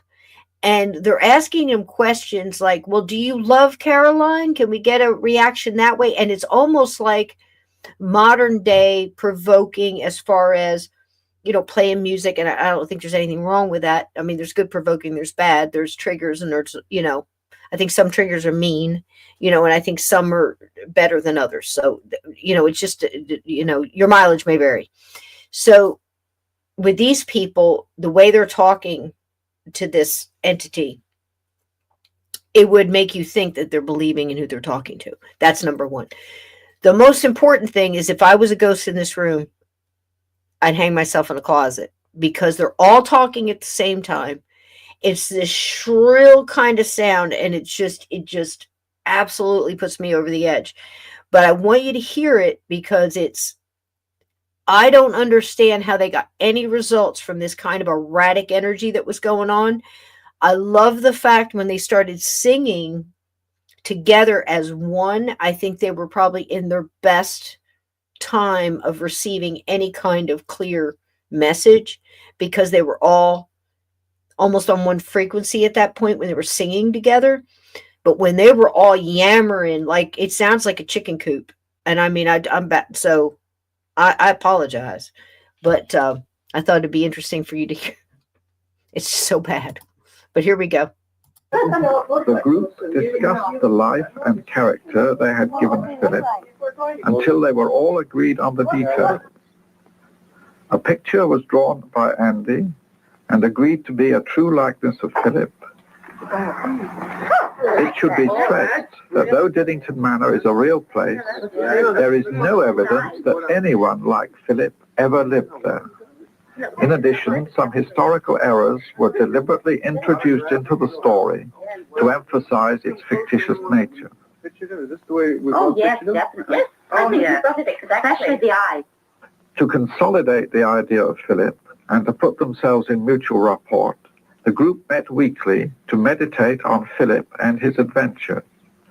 No apparition of Philip appeared, but observers occasionally noted a slight mistiness in the center of the circle. However, this may merely have resulted from visual fatigue. In the fall of 1973, the group changed their approach as a result of reading articles by Mr. Batcheldor and Mr. Brooks-Smith and Mr. Hunt, which appeared in the Journal of the British Society for Psychical Research. Been trying to levitate a table. These investigators had got physical effects by sitting round a table, as in the old spiritualist seances. But they created an atmosphere of jollity and relaxation. They told jokes, sang songs, and exhorted the table in a light-hearted way to obey their commands. The Toronto group adopted the same approach. singing such ditties as Lloyd George Knew My Father to the tune of Onward Christian Soldiers, playing music such as Greensleeves or Amazing Grace, and addressing questions to the table as if it really were Philip. And between sittings, objects suggestive of Philip, such as fencing foils, 17th century manuscripts, and pictures of Diddington Hall were kept. For most sittings, the same four-legged table was used. It's not easy for 8 responsible normal adults to fool around in this way. They had to train themselves in a particular psychological attitude. They had to imitate a stage comedian who may give a very farcical performance on stage, but off the stage is sober and practical. As soon as the group adopted this new approach, they got phenomena. First, there came a vibration in the table. Also, raps came out of the table. They seemed to come from inside the woodwork. Hello, Philip. Are you there? Good morning, Philip. Good morning, Philip. Hi, Philip. I heard you bought some more new horses. Come on. Speak up. Let's hear some knocks. Come on, let's get some bangs. Come on, let's get going. Have you brought Dorothea with you? Have you seen Dorothea lately? No. No. Would you like to see Dorothea lately?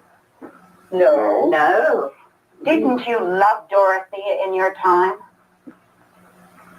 No. That was too. A bit louder, Philip. Yes, we need them louder. Philip, come on, do it louder. Good and loud. Good and loud. Yes. Philip, did you like Dorothea? Oh. Did you love Margot? Margot. Oh, yeah. Yes. Say it again. Did you love Margot?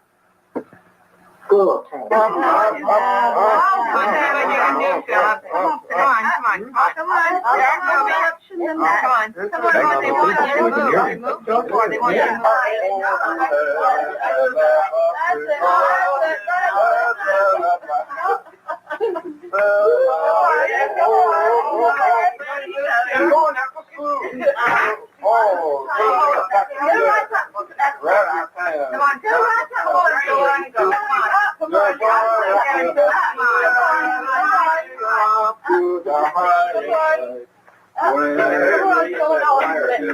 Then the table would actually move. It would glide over the thick pile carpet, or even rear up on 1 or 2 legs only. Attempts to reproduce this motion by pushing always fail. It was impossible to imitate the table's spontaneous motion. The group has succeeded many times. Visitors have watched their proceedings in bright light or even joined the group at the table. It's clear that there's no possibility that the phenomena are produced by trickery. The Society's research committee under Dr. Owen has taken every precaution to obviate fraud and can state categorically that the phenomena are genuine and paranormal.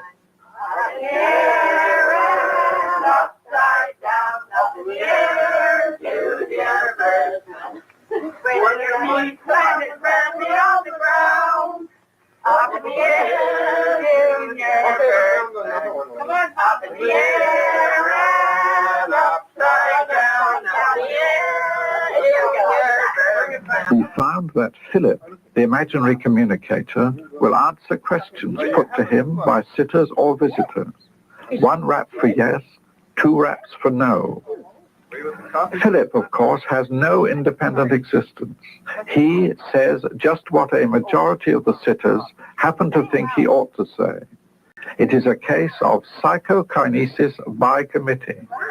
If a question has an obvious answer, the response, whether in the form of 1 rap or 2, comes promptly and with emphasis. If, however, the members of the committee take time to individually reason out what the question means, or are doubtful as to the right answer, then the response is feebler and delayed. Dr. Joel Whitten, a medical psychologist, was asked to comment. Well, I'd first like to emphasize that this is an important experiment because it's done in a laboratory and it's reproducible. Now, from a psychological point of view, there are several considerations. First is I have to ask myself, what are the psychological conditions necessary to produce this phenomenon? Now, it seems to me that the group is in a childlike creativity. This is brought on by the playing and by the singing and the humor. The group lets their hair down, as opposed to the adult who says this phenomenon can't be done because it's against the laws of physics. The child simply says, if I want to do it, it can be done. Now, second, I ask myself, what does this rapping and the table turning mean symbolically? Is it some type of concentration of energy, or is it an elaborate defense mechanism against some deep-seated unconscious conflict? Third, the group is involved in a joint feeling of mutuality. Each member almost intuitively senses the other person and their feelings, and as such, it has important overtones in various group programs. Well, I think this Phillips experiment has forced me to look at the whole spectrum of parapsychology. I've always believed that there's a little bit of telepathy and precognition, but 2 years ago, if you had told me that a group of us would be able to take this table and move it without any physical force, I think I would have laughed at you. Well, I think this whole concept has made me much more aware of energy forces around that before you were aware of, but didn't really think about. I can't see any way that any of us can move the table ourselves, so there's got to be energy or something, which would be very interesting if we could find out how it works. The experiment on Philip has been a very exciting thing for me because it has taken an abstract thought of mine and made it into a concrete experiment. I have many questions here. Many of you in the chat are saying the same things that I thought myself when I first saw this. Now, here's the thing. It's happened in 74. So if you were in the paranormal and you were reading things like Fate magazine or trying to catch sightings or any of the shows we've talked about many times on this show, you might have seen this. And you're going to get the kind of depending on who's telling you the story, you're going to get that headline kind of attitude towards it, like the Philip experiment, and then their narrative after that. They proved that ghosts are conjured up with the mind, or it's all in your head, or it's just you. And they created a false history on an individual. Then they conjured up that individual, and the individual followed the lies or the story that they provided. Therefore, that proves that ghosts are fill in the blank. From what you just saw, that 12 minutes, I see in the chat that light workers and people that have been looking at this for a very long time are seeing through this as, what? Because if you see this in a headline, you can make it sound any way you want. And I think that goes for anything, really. News. You know, you're going to make it lean the way you want. Propaganda is going to roll the way you want to roll it. Okay. But for this to be used to discount anything in the paranormal or prove anything in the paranormal, once you see it, and I'm not discounting their experiment at all.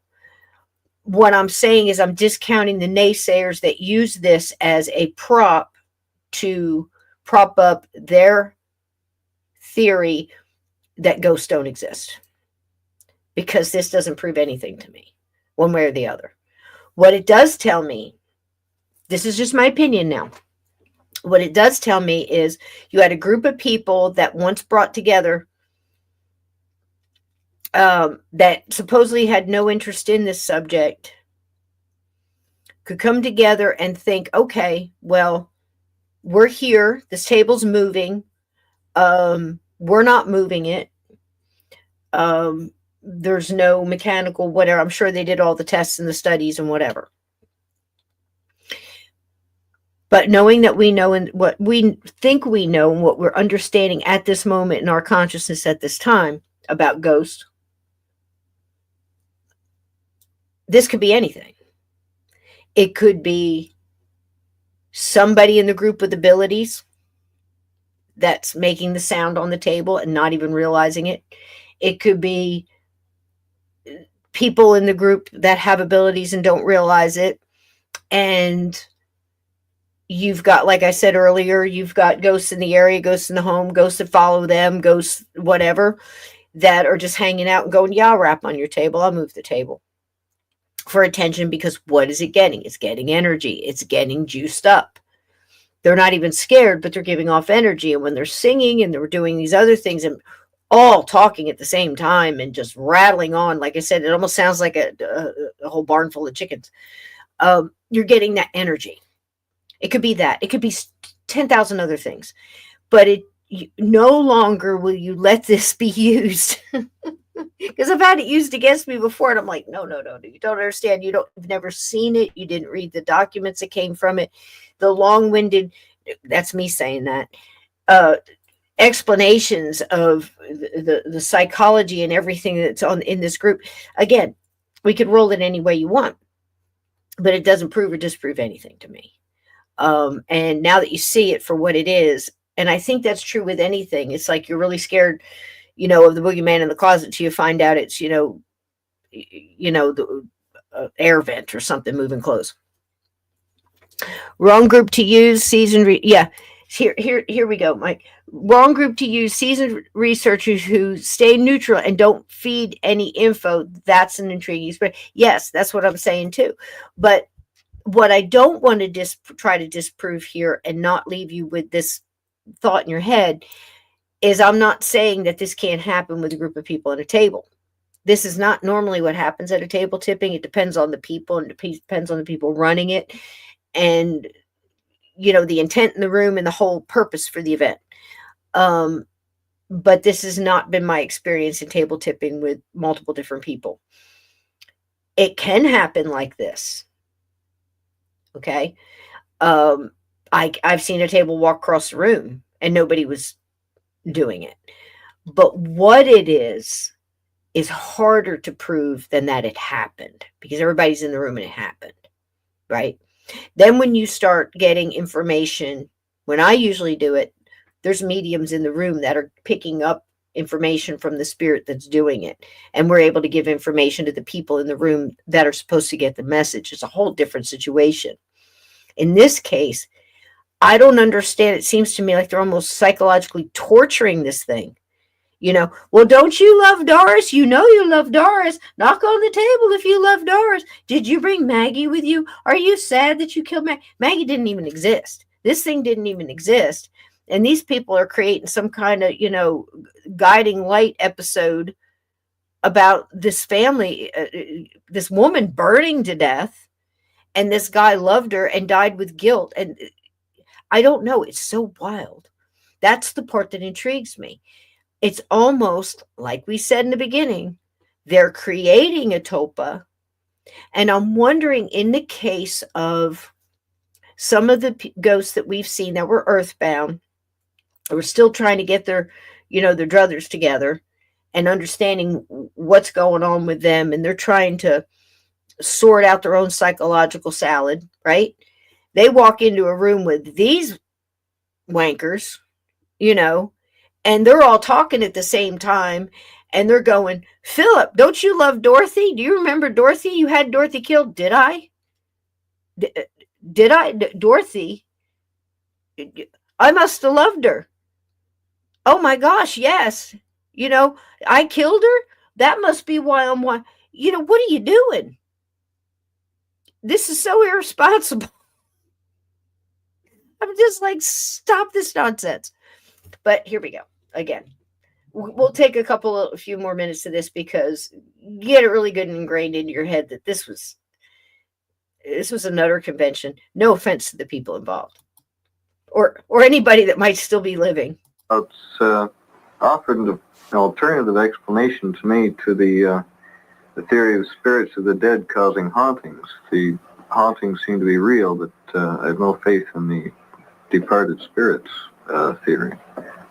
I think it's been the most exciting parapsychological experiment that I've ever taken part in. We've been interested in these physical phenomena for so many years, And I feel that at last we've made a breakthrough. The group of 8 has shown that a team of normal, non-mediumistic people can acquire a kind of psychological skill, enabling them to generate a strong physical force without the aid of spirits or supernatural influence. They have proved that this force is latent in most ordinary human beings. To gain understanding of this force, they are continuing their work. They hope also that with new and original variations, it will be imitated by other investigators. Father knows Lloyd George. Lloyd George knows my father. And Father knows Lloyd George. Quickest way to get a ghost to cross over.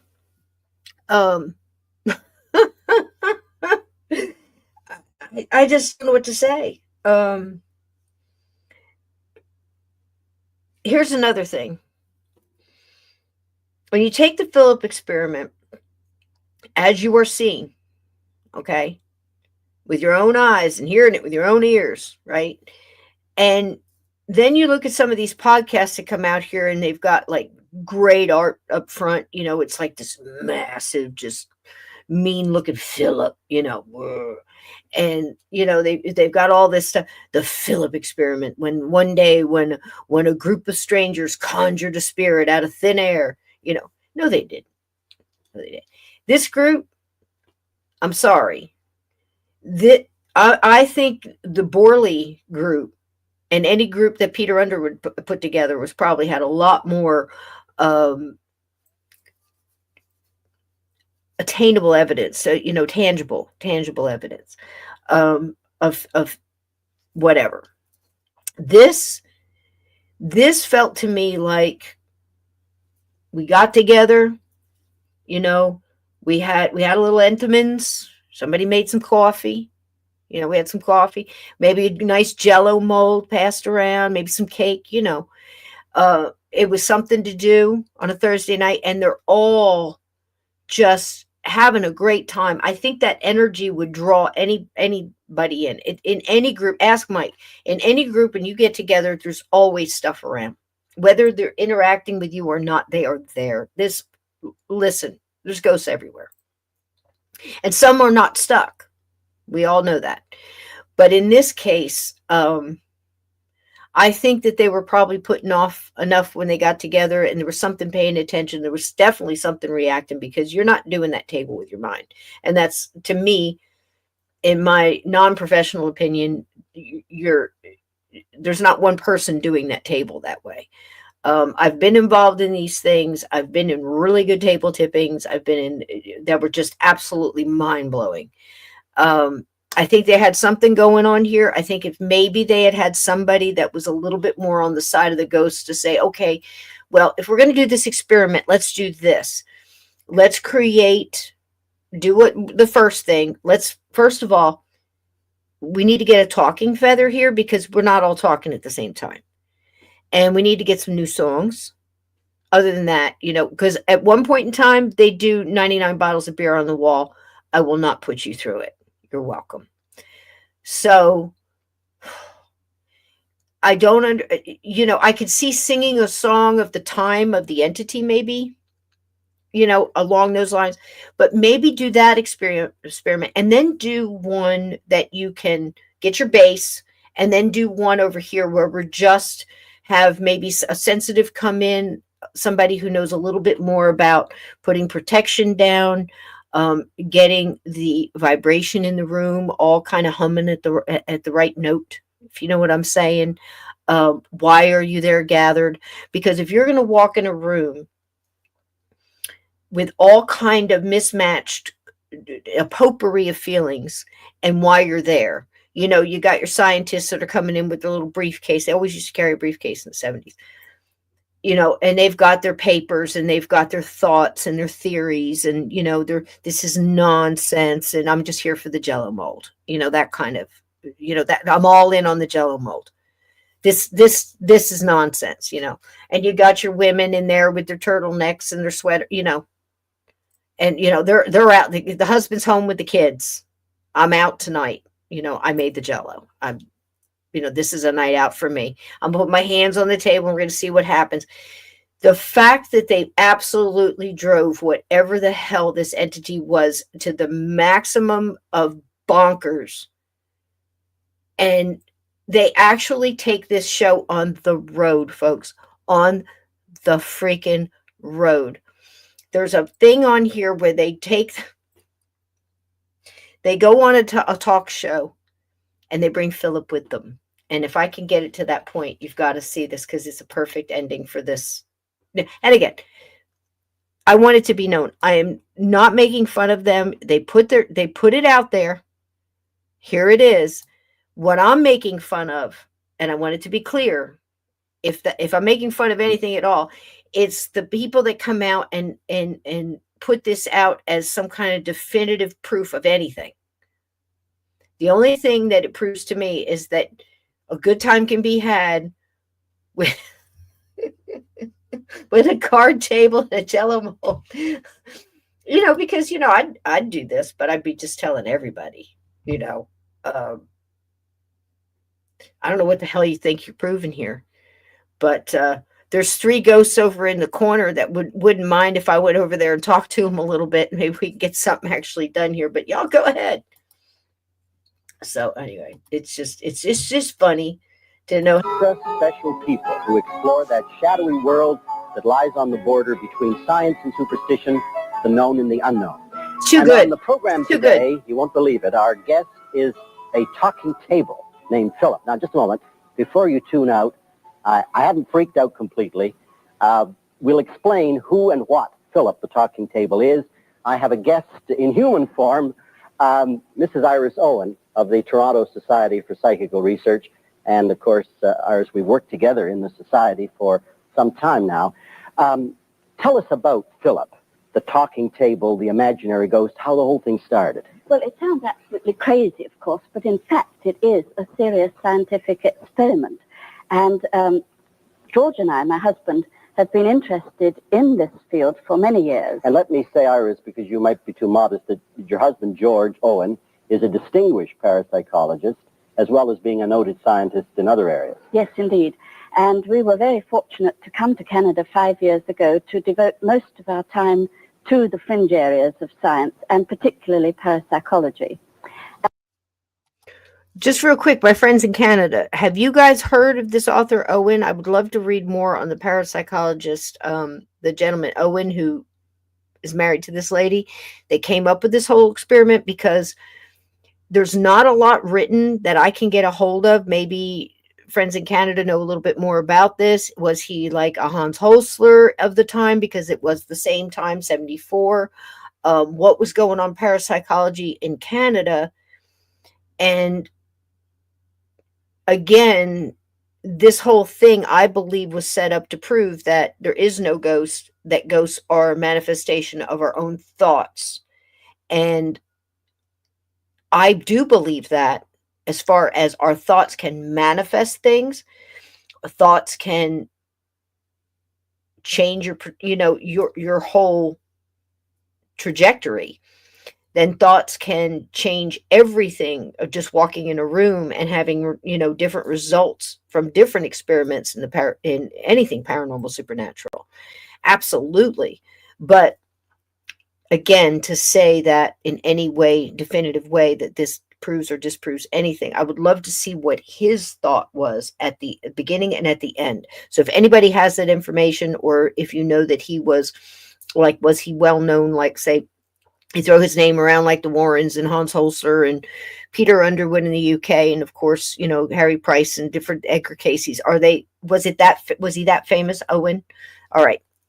So if Lindsay listens to this later, I know she's out in Canada. We have a couple more listeners out there. I'll let you guys know if anything comes up in the comments on this one later on.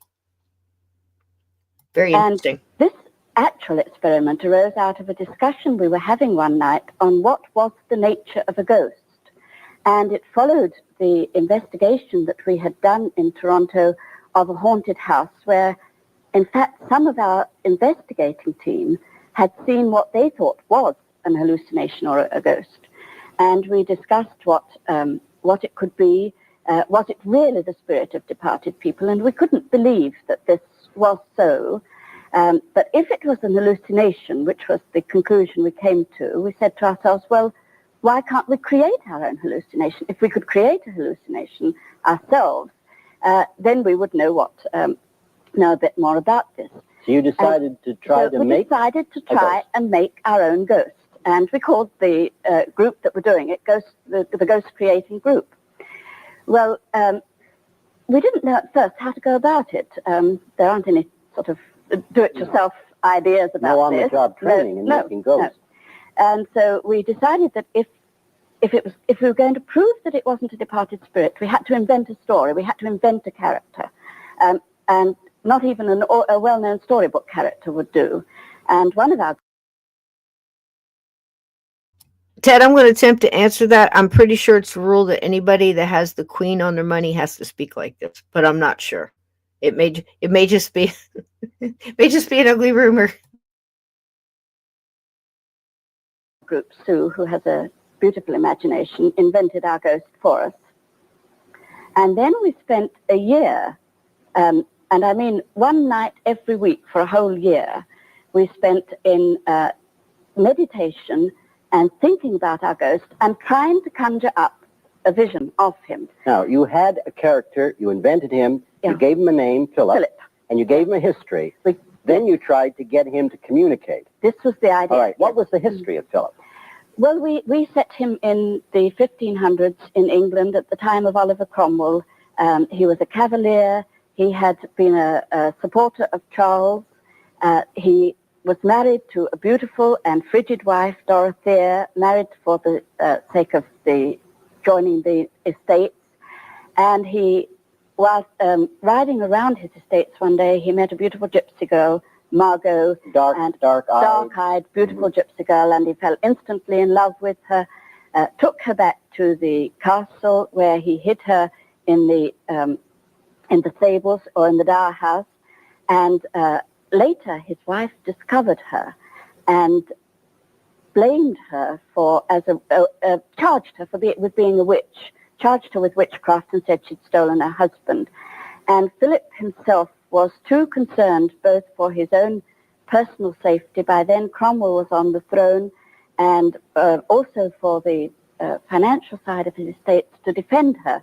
And so she was tried and burnt at the stake. He was a craven wretch.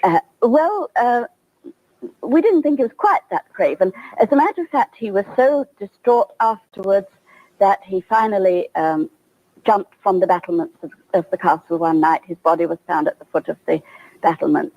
And then the story that Sue invented, every century or so, his ghost is seen walking the battlements, searching for his lost love. Okay, how did you go about getting this imaginary ghost then to communicate? Well, as I say, at first we meditated for a whole year, and we didn't get anything very much in the way of results. So we're beginning to feel a bit despondent, and maybe we were wrong after all.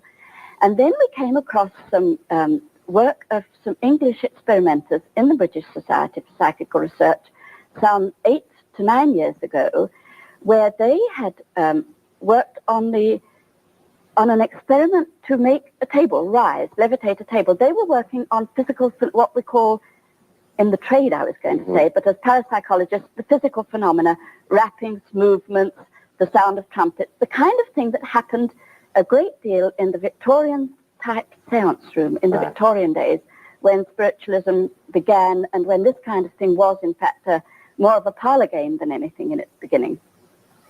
But Kenneth Batcheldor had evolved a theory that if you trained yourself in a certain psychological skill, which was similar to the Victorian seance room, in other words, if you sat around and you sang repetitive songs and you told jokes and you worked in a relaxed atmosphere and got into the spirit and of the got thing. into the spirit, literally the spirit of the thing, you would produce these physical phenomena, the raps and so on. And did Philip appear? You're jumping the gun a little. At that stage, we said to ourselves, well, if this works for physical phenomena, why shouldn't it produce our ghost? And so we decided to try this.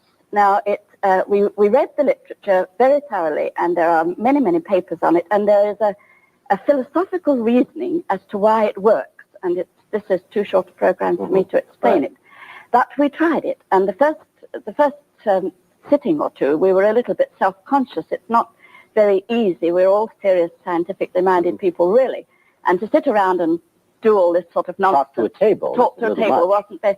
We weren't at that stage thinking that we were talking to the table. We were surprised when suddenly one night we heard a rap from the table, quite a loud rap, and we thought, what is this? And we sat there very much surprised, and I think it was Dorothy said, well, perhaps it's Philip. And immediately there was another rap. And so we said, well, rap once for yes and two for no. Are you Philip? And there was another rap. And so this did surprise us very much. And so we carried on a little conversation like this, rather nonplussed the first time. Did you get movements then rather quickly? Shortly afterwards, the table kind of slid a bit. Right. And, of course, then we all accused each other of pushing it, naturally. We couldn't believe that it would move by When it really itself. happened, you couldn't believe it yourself? Oh, no, not at first. And, in fact, the first few months, we were watching each other like hawks, and if anybody's finger moved the slightest bit, you're pushing, this sort of thing. Well, Iris, we're going to take a break. We're going to come back. We're going to introduce our viewers to Philip, the talking table, and the rest of the Philip group. And we're hoping that Philip will put in an appearance and do some communicating with us today.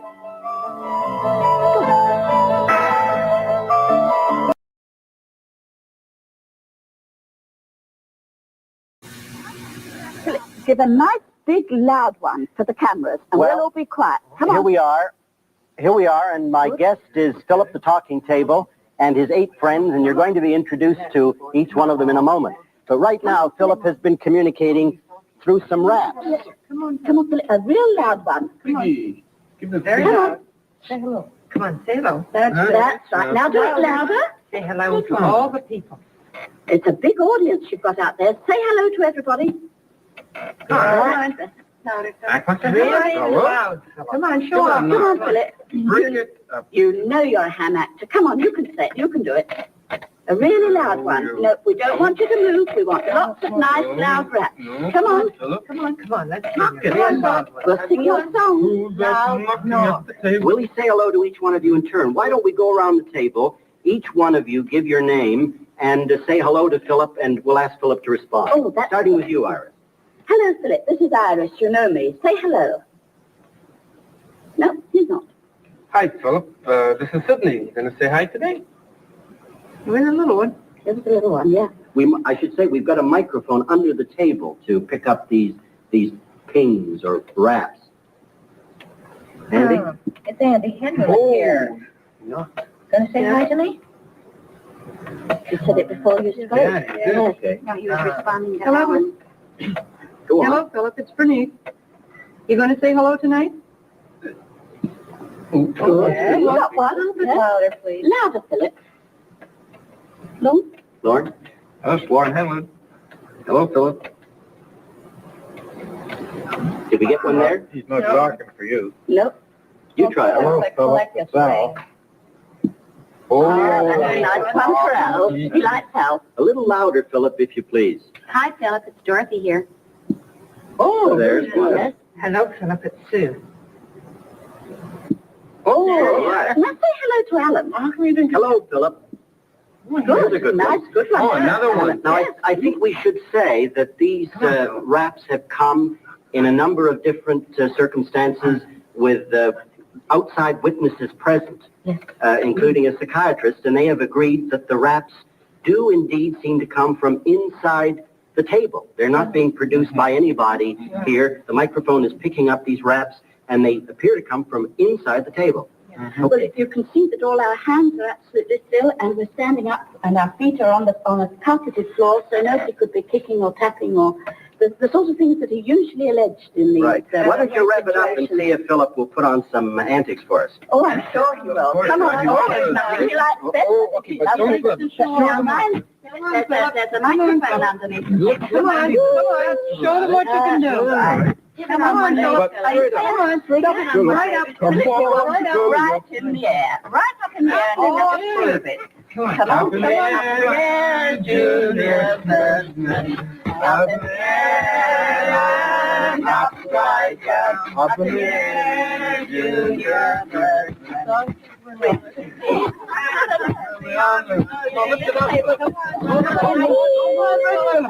Don't tip it, Philip. Mind the microphone.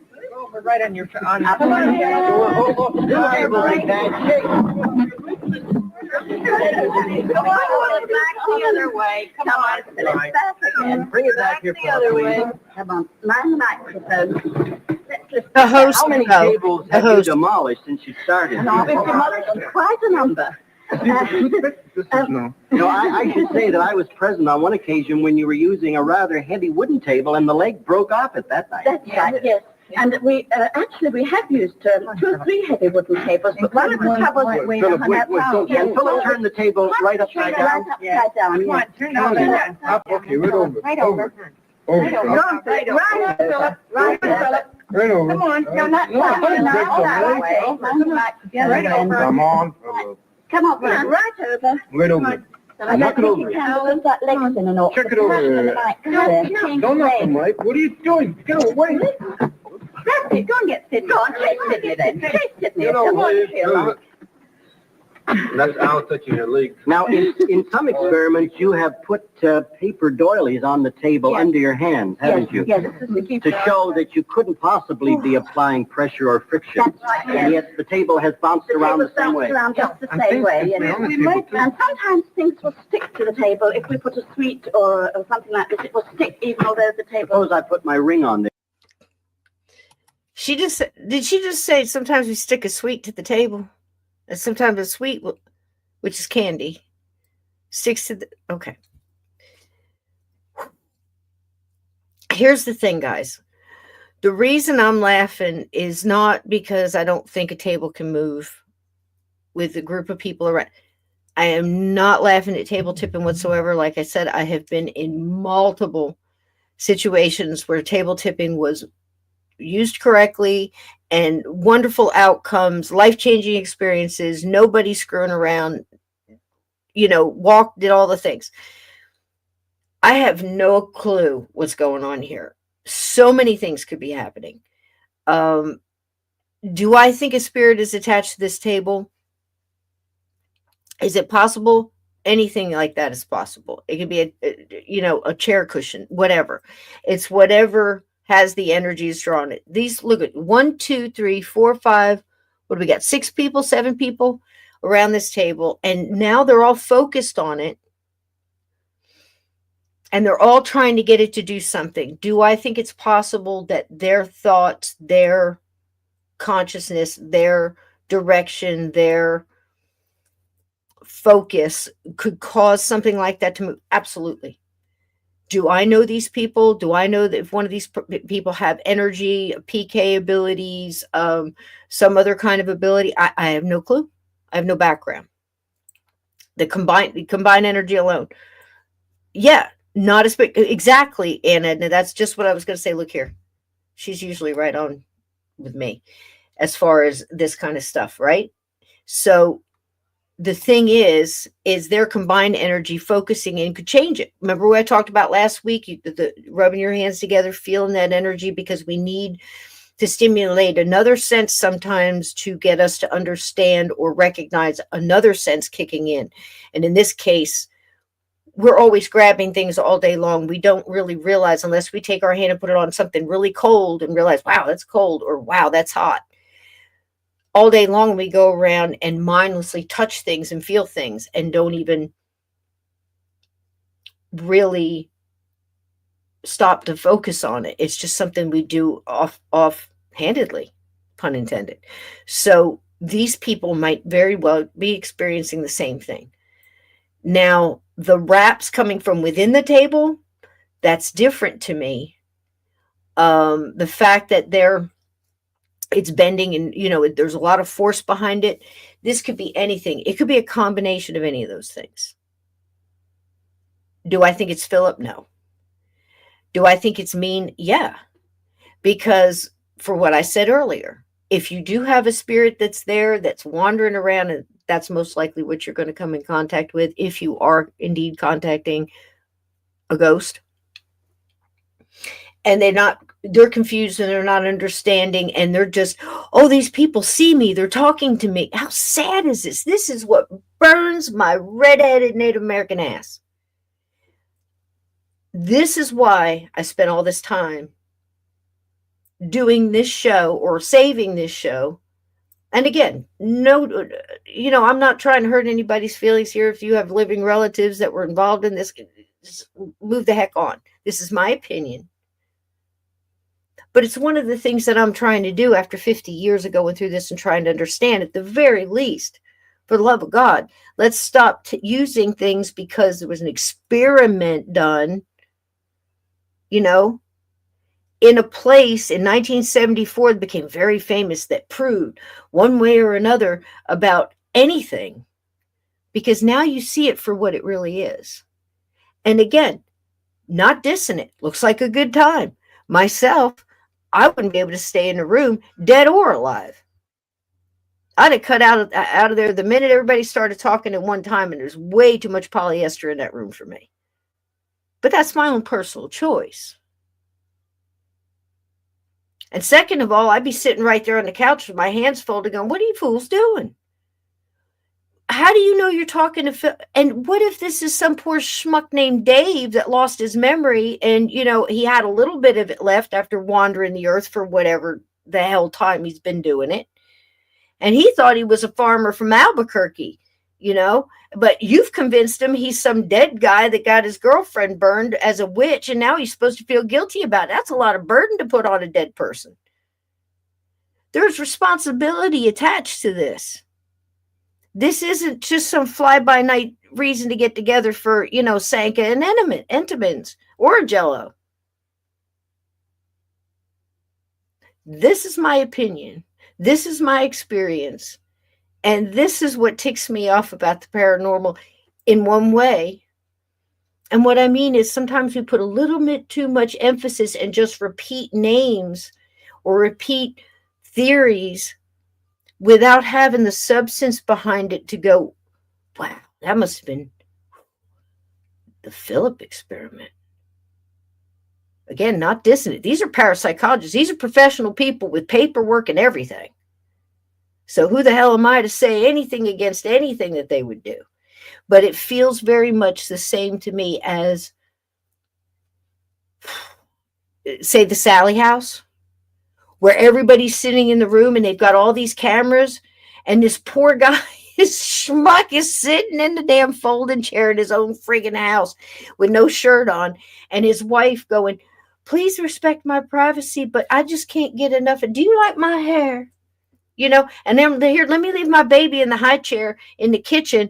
And, it's already been smacked in the face and it's got some red burn on its forehead. But we're going to keep the kid in the high chair in the kitchen in this haunted house where I think a demon's living upstairs and somebody's dead mother-in-law in the kitchen and somebody else has something going on. And here's her husband sitting with no shirt on. And you got half a staff full of the local college parapsychology department down there with cameras focusing on this guy, watching him get scratched and going, how are you doing that? It's live on camera. Did you catch that, Dave? Is that live on camera? You tell me you got that, right? Yeah, we got it for 3 cameras live right in front. Let's wait till it happens again. And this guy is sitting there for 3 months getting scratched over and over again. And they're, Sally, do you feel her? Do you feel her? Do something about it. What are you doing? What are you trying to prove? That's what I'm saying. And just because they did an experiment and they've got things on camera, it doesn't prove or disprove anything. And it certainly doesn't prove or disprove that this table is Philip because they conjured him up. Because it could be Barry, from a car accident down the street, thinking you're talking to him. And now he thinks his name is Philip. And if that was you, if that was your cousin, if that was your daughter, if it was your son, your husband, God forbid, would you want to be treated that way? It's like,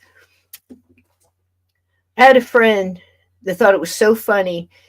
And he used to get drunk at the bar and tell stories about how him and his other friend would go up and pick up hitchhikers, get them drunk, give them a ride, and then drop them off into town and tell them it was someplace else. And they thought it was hysterical. I thought it was the meanest damn thing I ever heard. This person's drunk and they don't know where they are. I mean, they didn't rob them. They thought it was absolutely harmless. It was a good time, you know, and didn't quite understand while as he's telling me the story. I'm going, you did what? He said, yeah, we used to. To me, this is similar. And it's just not cool. It's not being a good, decent human being, you know. And I don't think this was done at, you know, malice. I don't think it was intentionally. I think they were just mucking around trying to figure out, you know, what's going on. And you could tell there wasn't any evil intent behind it. That's not what I'm saying. There's stuff to learn from it, for sure. Probably what not to wear to a seance. But other than that, the lesson for me out of this was, let's not jump to conclusions. Let's not go into a haunted house and start calling, you know, the kid, oh, that's the kid ghost. We see the kid. She comes down the stairs every once in a while. She died here of scarlet fever in 19 whatever. Don't jump to conclusions, because if you don't have a person in there who's willing to step outside their own ego, we're not here to disprove anything. I'm here to help as a human being with the senses and the abilities and the understanding and the heart that I have now, because I really, really, really don't want to end up a ghost banging around in somebody's moldy old freaking basement and have somebody calling me Bob because Bob died on his tractor in the backyard. And I'm just looking for the light, and I can't remember what love feels like. And I can't remember what it felt like to get a hug. And I can't remember what it felt like to have an act of kindness towards me, because I died in a very violent manner, possibly by somebody that I thought was something else, and I'm confused and I need a helping hand. I don't want to be a circus monkey on a television show, be constantly badgered and called somebody else's name. I thought you could hear me. I thought you were here to help me. What's happening? Because when you look at it from the ghost point of view, it's a whole different story. That's my point. And I think people in the paranormal should think twice about just throwing up a headline and then trying to make it sound like it was a pivotal point that proved or disproved anything. Certainly not the work that's going on today. We have learned so much, and I think we're learning to put the feeling back, and I think we're trying to get away from the propaganda and the lies and the black magic spells and the bullshit, and let's just put the truth out there. And if we're going to learn something about the paranormal, we need to take the egos out of it, and we need to stop jumping to conclusions. We need to stop maybe making people heroes that don't deserve to be, and maybe stop making actual heroes into fakes and listen to the lies and things about them. Because again, if it was you, wouldn't you want us to give you that chance to go out with a better reputation? Somebody that works in the business for 40 years, and because one person on the internet says they lied and they said this and it didn't turn out well. Well, honey, I got 40 years of somebody helping people, giving of themselves their whole life, basically. Talk about that. We're so quick to jump, you know, and I think we're very quick to jump into paranormal. And I'm telling you, if you would give yourself a chance as a light worker, your abilities, your intuition, and we go back to the beginning of this show, and I say, if you just find your base and you start reading things through your heart and your filters and your source connections and your common sense, I think in a lot of ways it's going to help us not only in paranormal but in life. Because When I stepped back and away from things and tried to get the 40,000-foot view, everything looks a little different. And I'll tell you something else that comes into view. The people that are around you, and you start looking at them, and you start looking at what's their motive, what are they trying to push, what are their fears, what are they trying to cover up. It's like that saying of the loudest guy in the room is not the most dangerous. It's the quiet one. That's the one with the confidence. That's the one who's already read the room and knows where they stand. They've already got 3 plans at all times. That's the dangerous one. They're listening. They're picking up on the vibes of what's going on around them. I think if the people in this experiment sat down and really talked, not worried about what was going to be said about them on paper, not worried about what was going to be said about them back at the office, not worried about what they were going to put on their thesis and how they were going to write up this experiment and how other people looked at them, I think they might have been a little bit more honest and said things like, I felt something. Or,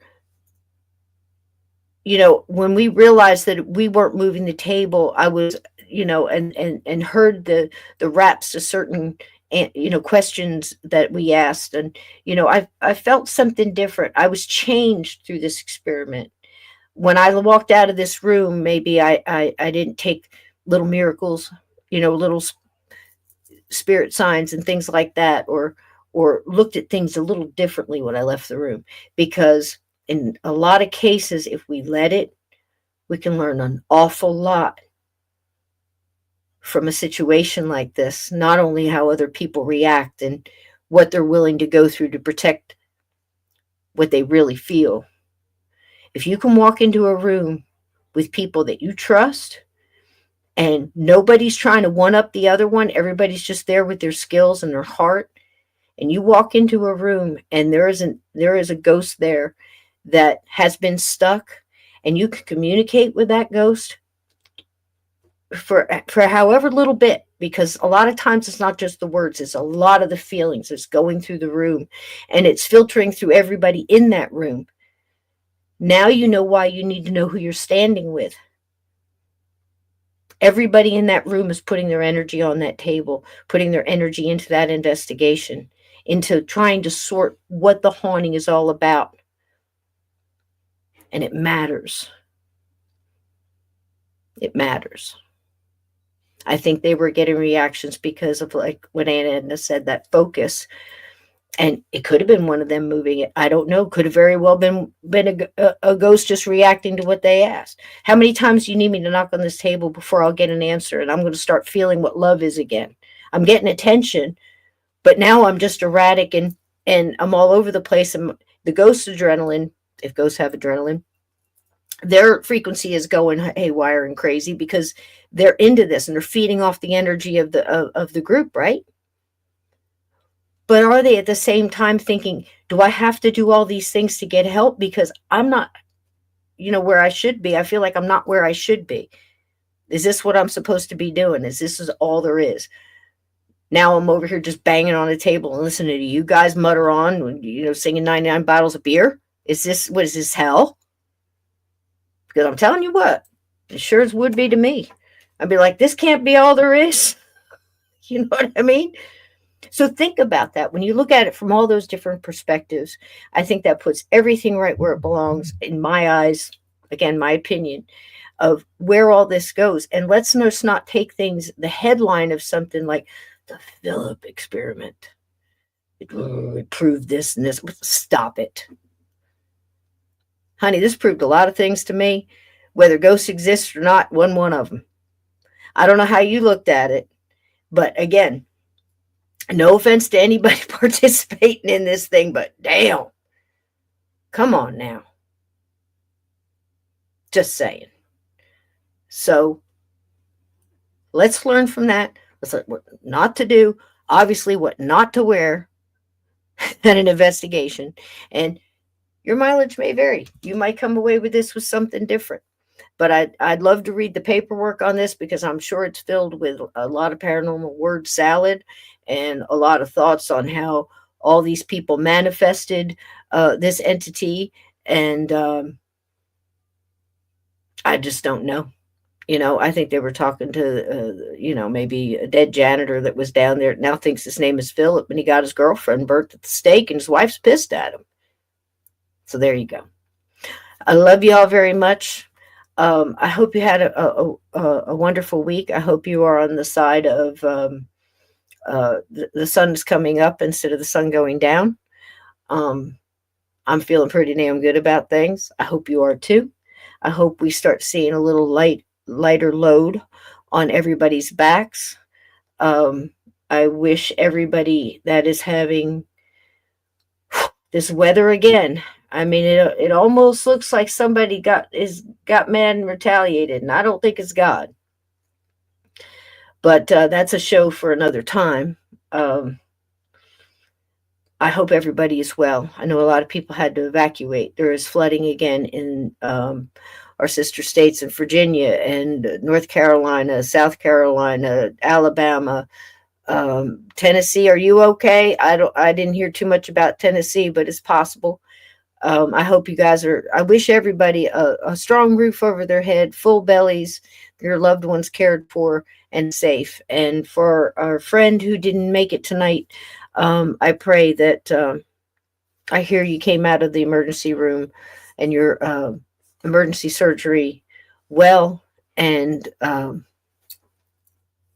all good prayers and energy go your way. And that also goes to anybody who needs it tonight. I think we're on the upswing, folks, and I'm feeling pretty good about it. I'll see you tomorrow night with Mr. Steve Stockton. And I love you all, and I'll be putting up your comments as we move out of here tonight. But I think I better get out of here.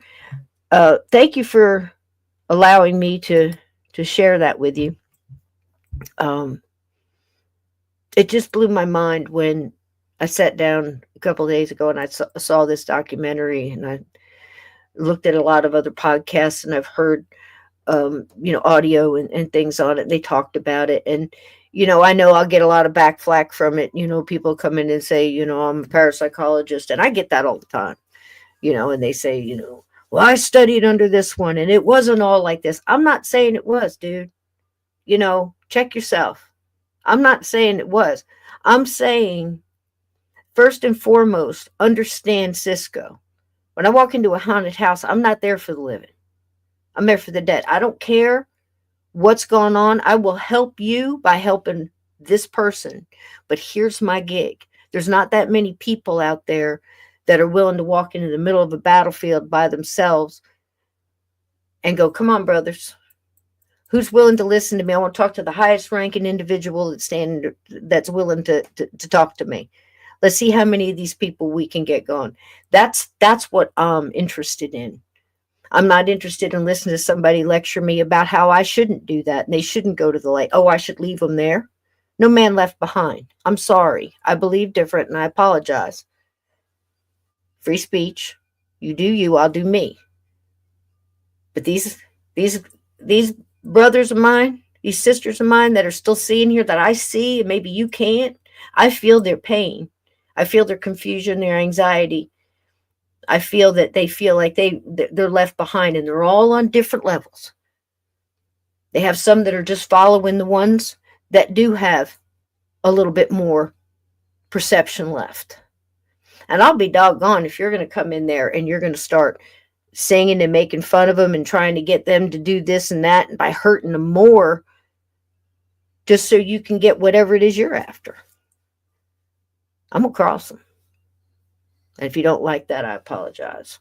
Be offended. I'm not here for you. I'm here for them. And I'm here to show what I've learned and what I believe at this moment in time. It could change tomorrow. I could get information, and I'll come in here and I'll be big enough to come in and say, hey, I had it wrong. I got this piece of information. Maybe we could reconsider that, and we'll learn together. But right now, that was a bunch of nonsense. And I think we were wrong to give it that much thought over all these decades. Right? Your mileage may vary. I love you. Good night, everybody. What are we going to do? We're going to dance out of here. You know what? I got a nice one. a little winter scene. I love y'all. I hope you're warm tonight, but if not, I hope your heart is warm. I love you. Keep the lights on. See you tomorrow night. And I hope everybody has sweet dreams. Be good humans. Here we go.